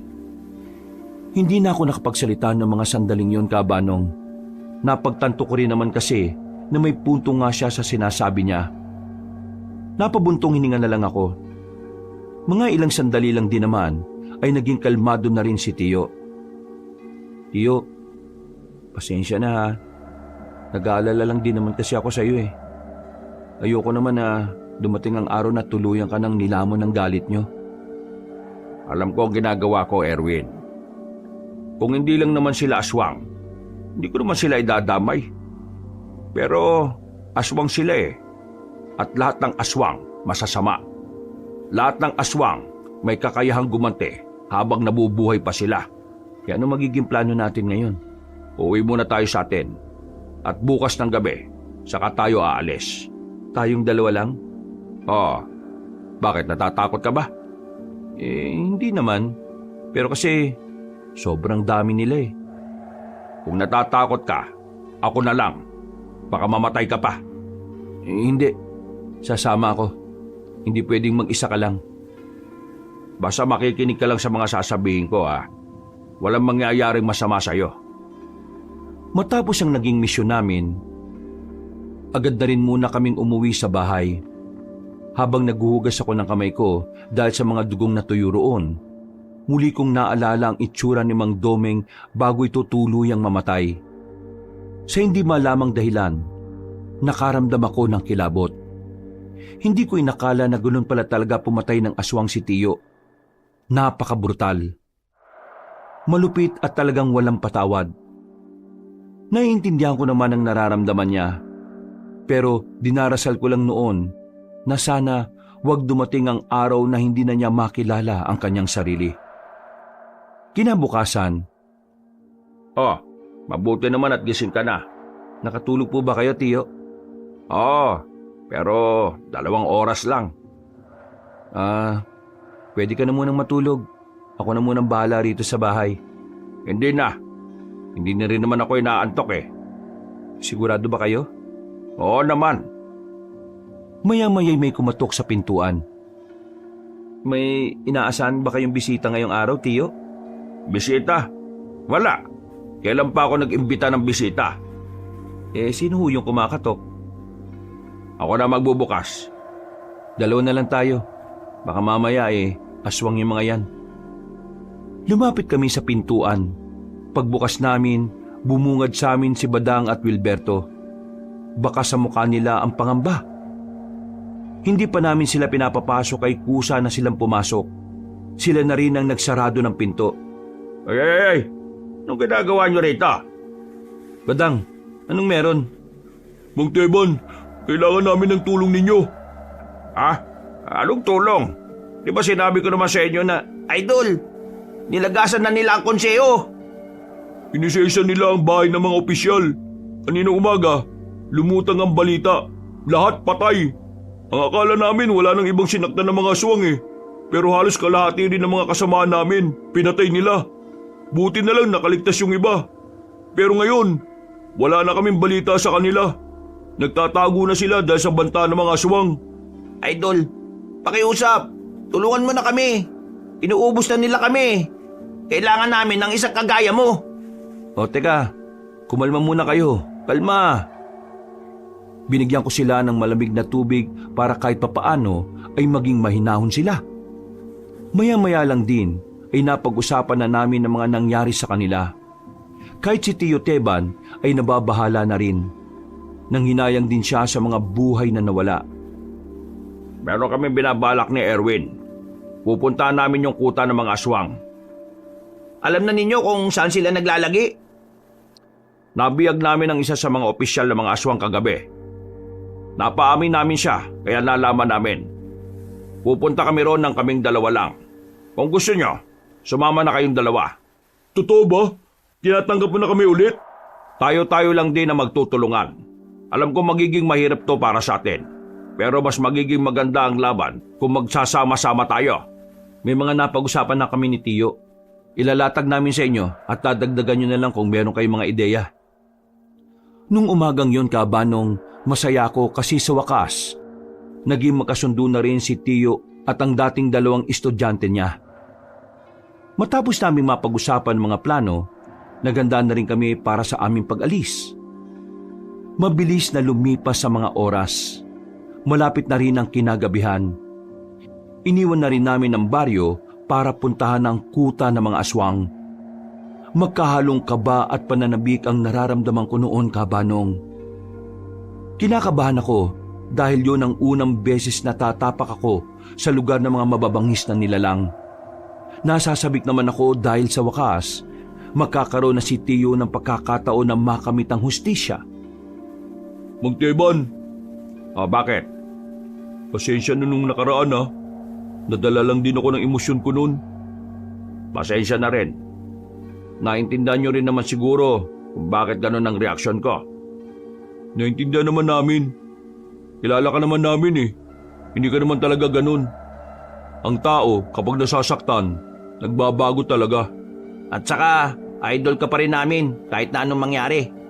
Kahit na kalimutan mo kami, walang magbabago sa paghanga namin sa iyo. Kahit naman kailan hindi ko kayo kinalimutan. Nung una, ayaw ko lang talaga kayo makialam. Natatakot si Tio na baka pati kayo mawala rin sa kanya. Kagaya ko, ayaw niya rin akong isama nung una eh. Pero nagtiwala siya sa akin at nagtitiwala na rin siya sa inyo ngayon. Basta ang gusto ko lang naman makikinig kayo sa mga sasabihin ko, ha? Isang karangalan talaga na makasama namin ang pinakamaalamat at magiting na manunugis. Noon yon. Pero ngayon hindi na. Isa na lang akong simpleng manunugis na naghahangad ng hustisya para sa pamilya ko.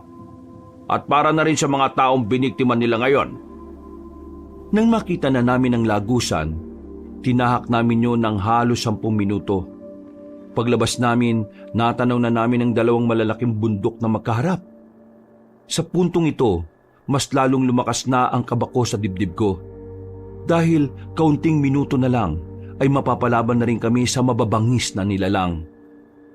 Yandaan niyo mga sarili niyo. Kaunting sandali na lang tatapak na tayo sa balwarte ng mga aswang. Ingatan niyo mga sarili niyo, ha. Sa tunay na laban, mas prioridad natin bantayan ang sariling kaligtasan kaysa sa kaligtasan ng mga kasama. Sakaling malagay tayo sa alanganin at sakaling pumalpak ang plano, ang una nating gagawin ay umatras at iligtas sa mga sarili natin. Ayoko na mga pasaway, ha.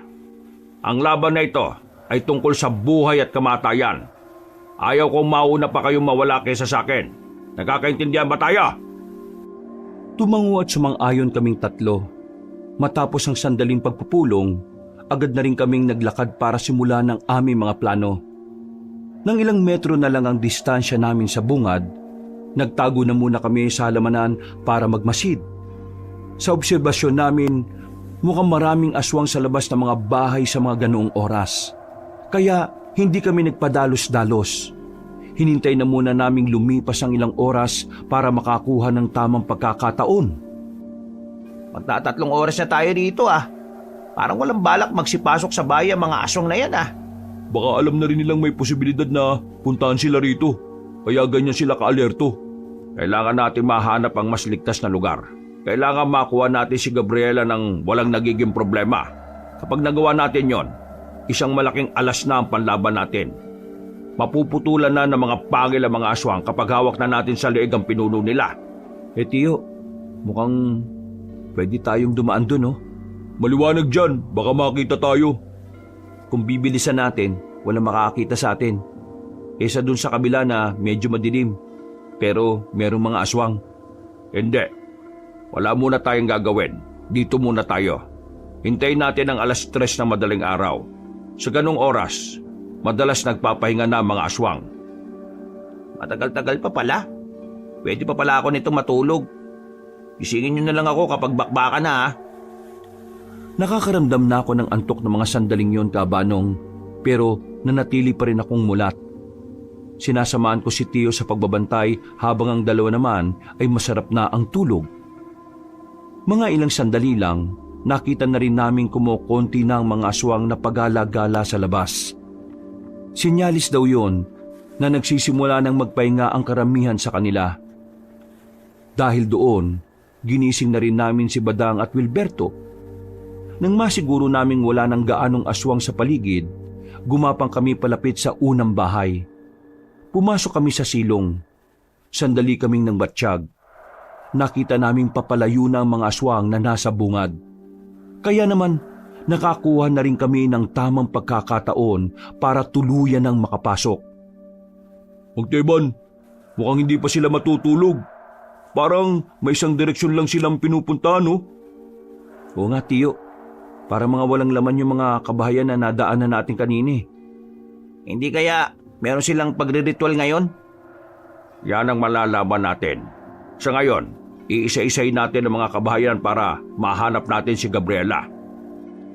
Tiningnan namin ang paligid. Daan-daan kaming naglakad sa gilid-gilid. Bawat bahay na madaraanan namin ay sinilip namin. Pero bigo kaming mahanap si Gabriela. Hindi nagtagal, meron na kaming nakitang bahay na naiiba sa lahat. Simentado na yon at merong ikalawang palapag. Sa mga sandaling yon ay inakala naming nasa loob na noon si Gabriela. Nagmamadali na kaming lumapit doon. Pero laking gulat namin nang biglang may mga aswang na humarang. Noong mga oras na yon, palagay namin ay alam nilang naroon na kami.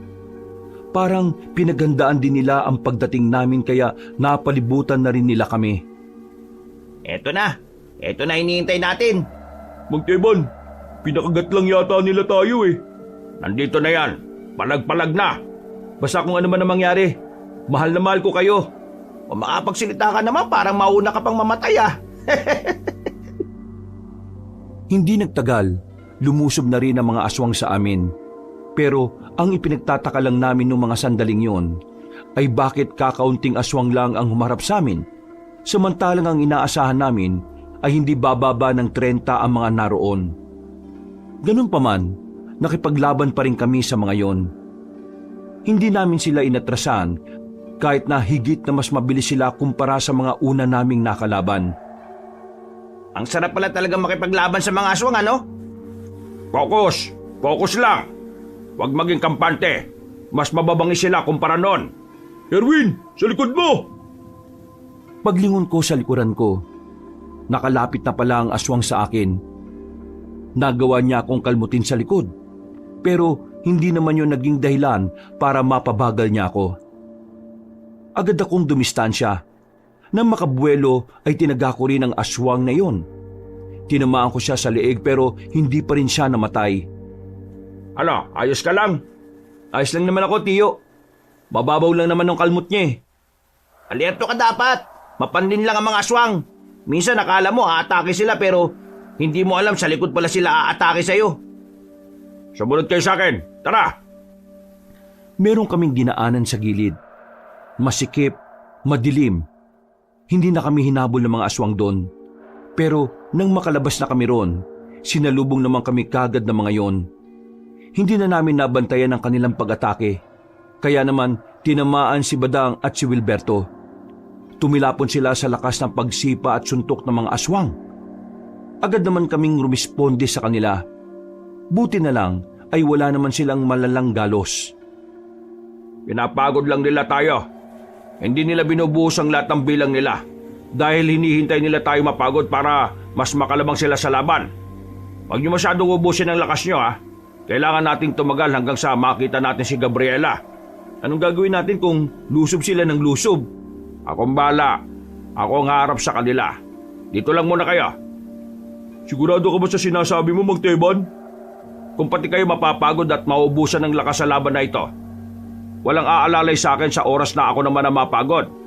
Isa pa, ako ang may kakayahan na umubos sa mga ito, kaya ako ang gagawa.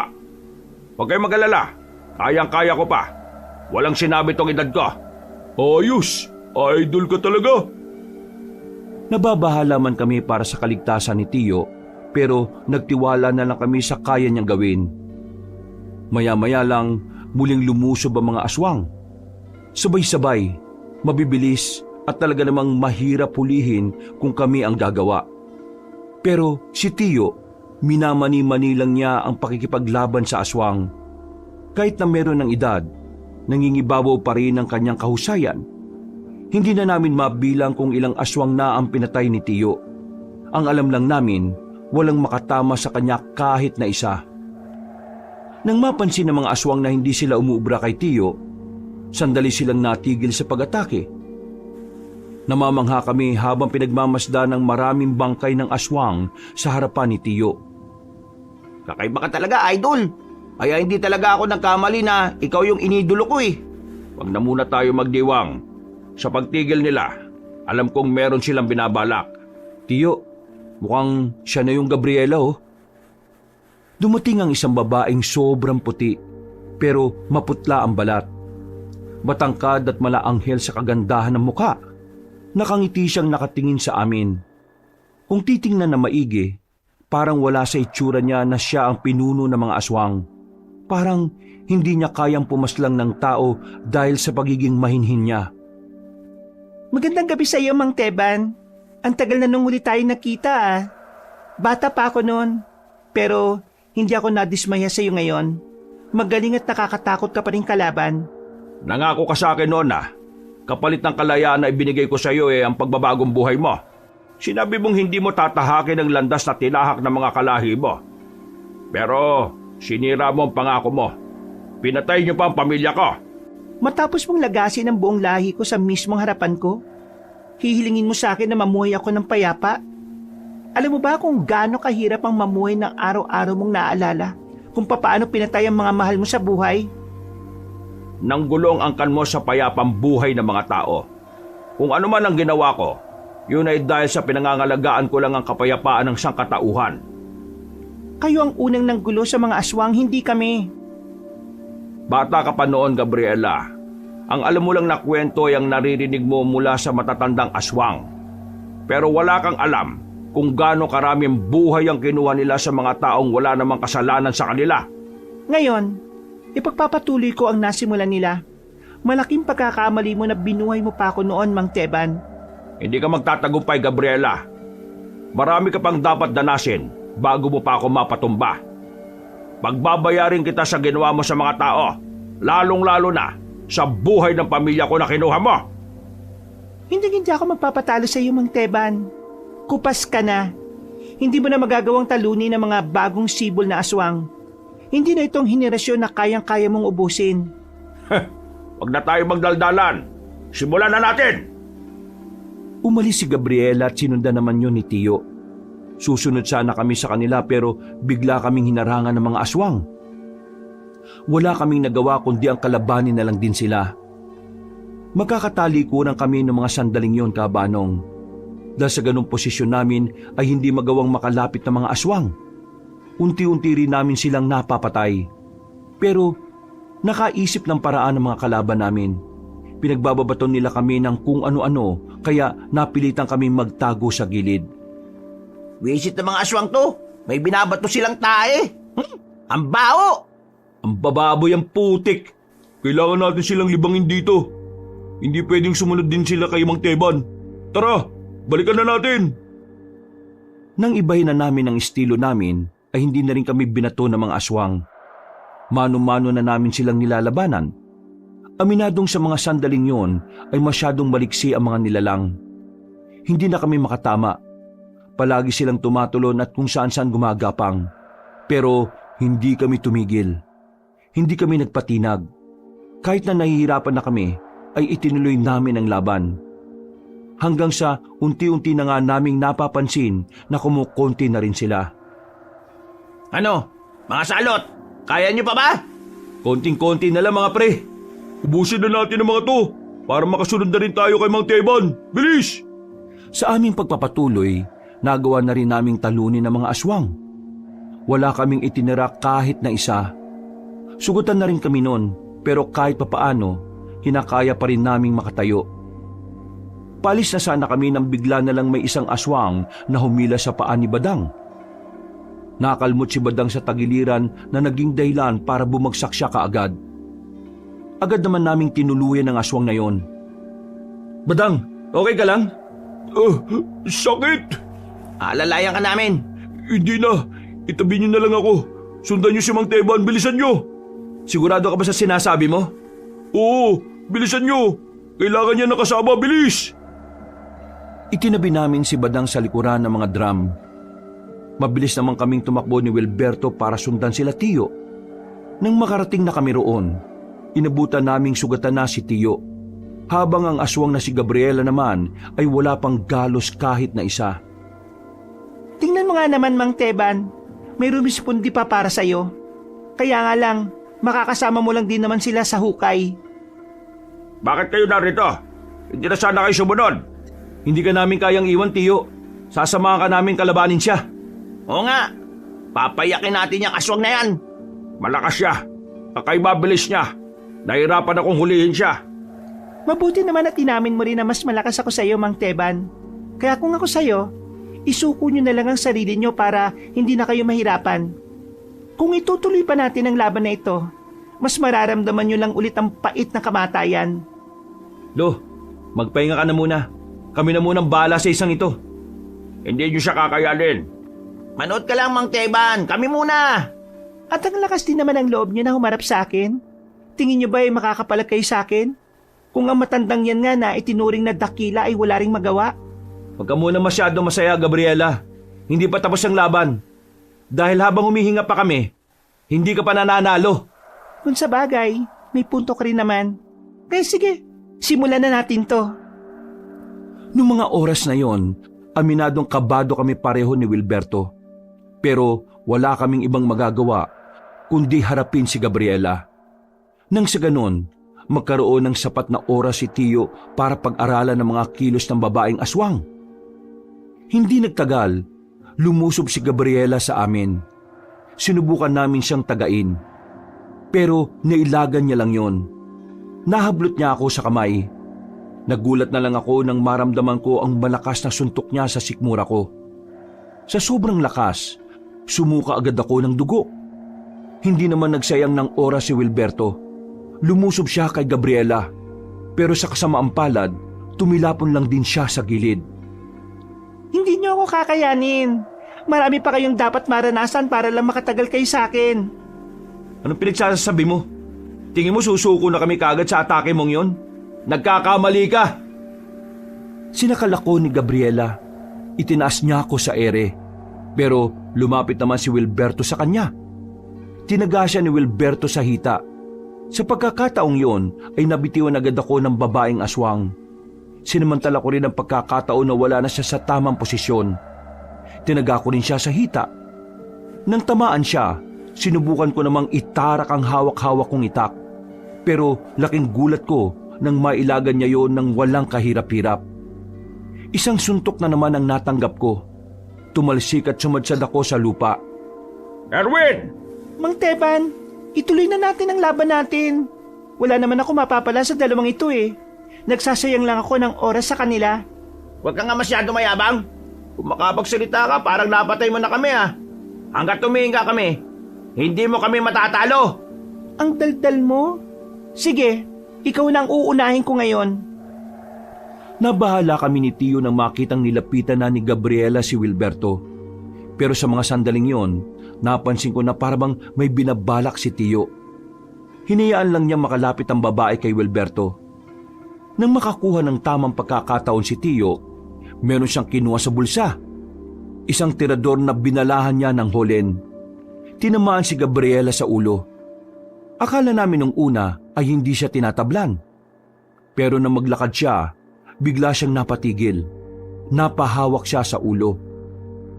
Ulo lang ang kainaan ng mga aswang, kaya umanda ka sa akin. Habang nakakaramdam pa ng hilo si Gabriela, hindi na sinayang ni Tio ang kanyang pagkakataon. Iika-ika siyang lumapit kay Gabriela at agad yung sinaksak gamit ang itak. Bagyang nakailag ang babaeng aswang kaya sa bandang balikat lang ito tinamaan. Nang hugutin ni Tio ang katana ay sinubukan niyang patamaan ulit ang babaeng aswang. Pero sa mga sandaling yon ay nagawa na nitong makailag. Magaling! Magaling ang ginawa mo, Mang Teban. Pero hindi mo na mauulit sa akin ang parehong mong taktika. Kaya humanda ka ngayon. Ako naman ang aatake. Mabilis na paggapang ang ginawa ni Gabriela. Nanatili namang nakatayo si Tio.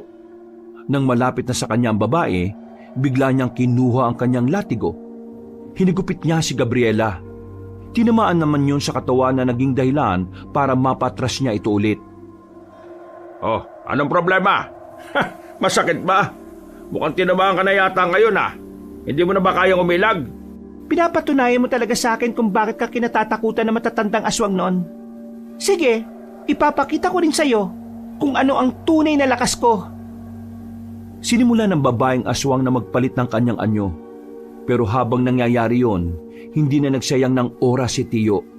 Alam niya na kapag nakumpleto na ni Gabriela ang pagpapalit nito ng anyo, mas mahihirapan na siyang kalabanin nito. Kaya naman, kinuha na niya ang kanyang isa pang katana na nasa likuran niya. Ang katana na yon ay medyo luma na at meron na ring kalawang sa talim. Mabilis na tumakbo si Tio, palapit kay Gabriela. Nang makalapit siya, ay buong puwersa niyang itinarak ang katana sa dibdib ng babae. Nung una ay kinakaya pa ni Gabriela na makatayo. Pero nang sundan ni Tio ng isa pang saksak ng katana, dito na tuluyang sumuka ng maraming dugo si Gabriela. Kalaunan ay bumagsak na rin ito. Malakas ka, Gabriela. Pero isa lang ang problema sa'yo. Masyado kang kampante. Masyado kang nakatuon sa sarili mong lakas. At hindi sa lakas at talino ng mga kalaban mo. Mang Teban, Matagal na dapat kitang pinaslang, Gabriela. Pero naawa ako sa iyo noon Naniwala akong kaya mong magbago.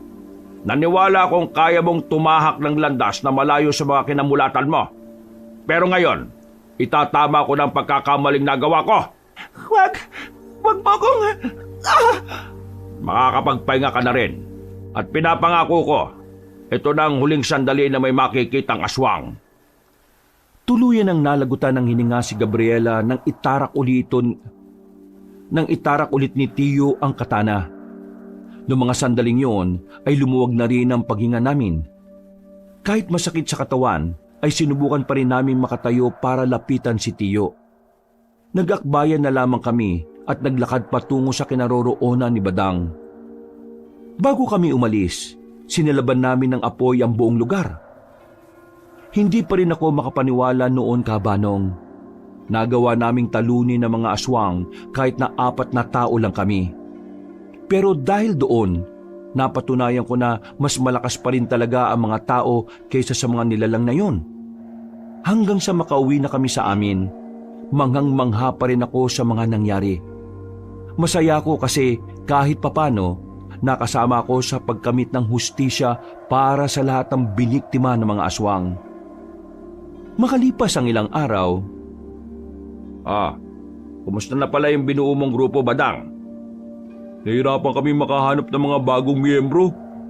Mula kasi nang mawala ang konseho, parang nabawasan ang tiwala ng mga tao sa mga manunugis. Pero hindi naman kami nawawalan ng pag-asa eh. Ipagpapatuloy pa rin namin ni Wilberto ang nasimulan. Idol, pwede bang ikaw ang maging tagapayo namin kapag nakabuo na kami ulit? Oo naman, pwede. Basta kontra sa mga aswang maaasahan niyo ako. Ikaw Erwin, ano nang balak mo? Babalik na muna siguro ako sa amin. Magpapaalam ako. At kapag pinayagan ako, sasama ako sa inyo. Ayos! Cheers ulit! Bumuo ng bagong samahan si Badang at Wilberto. Sa kabutihang palad, pinayagan ako ng mga magulang ko na manatili sa poder ni Tio Teban. At dahil doon, nakasama na rin nila ako sa pagpapatibay ng bagong samahan ng mga manunugis. Marami man ang nalaga sa mga kasamahan nila. Marami mang nabiktima mga aswang na inosente, pero patuloy pa rin kami sa pagpapanatili ng kapayapaan. Si Tio Teban, unti-unti na rin gumaga ng pakiramdam niya. Unti-unti na rin kasi niyang natatanggap na wala na nga talaga ang kanyang pamilya. Sa mga sumunod na taon, mas lalong lumakas ang samahan sa tulong ni Tio. At mula noon, wala nang namataan na aswang sa aming baryo. Namayani na ang kapayapaan at kahit na kailan, hindi na ito muling ginambala na kadiliman. Hanggang dito na lamang po ang aking kwento mga kabangers at mga kayanggaw. Sana'y meron kayong nakuhang aral at sana naibigan nyo ang mga ibinahagi ko. Marami pong salamat at pinagpalang araw sa inyong lahat. Mga kabangers, mga kayanggaw, si Kabanong po. Bago po tayo magwakas maraming salamat po sa pakikinig nyo sa bagong kwento natin. Kung nagustuhan nyo po yung kwento natin, huwag nyo pong kalimutan mag-comment at pindutin ang like button. At yung mga bago sa channel natin huwag nyo rin pong kalimutang mag-subscribe at pindutin rin yung notification bell para lagi po kayo nanonotify pag meron tayong mga bagong videos. Kung medyo nabitin naman po kayo, bisitahin nyo naman po yung iba natin mga channel. Yung Pamela Clamil. Nagnanarit po ako doon bilang si Lolo Pael at ako rin bilang Kabanong. At ganun rin, huwag nyo kalimutang mag-subscribe kasi konti pa lang po ang mga subscribers doon. Mag-comment at mag-like rin po kayo. At ito maganda, meron po tayong bagong channel, ang Kabanong version 2.0, kung saan meron na po kayo mapapanood na mga moving images. So, meron na po kayo napapanood, meron din kayong pwedeng pakinggan dahil meron po yung mga music and effects. Or pwedeng gawin nyo po ng sabay, nanonood at nakikinig. Mas maganda, di ba? Kaya, nire-request ko na sana'y mag-subscribe kayo sa bagong-bago nating channel para makasama kayo sa first 100,000 subscriber ng channel na yon. Ngayon pa lang nagpapasalamat na po kami. At para hindi po kayo mahirapan na hanapin ang mga channel na yon, ilalagay po namin sa pin comment or sa description yung mga link ng mga channel natin na yon. Hanggang sa mga susunod na kwento, wakas! May kasabihan na gambala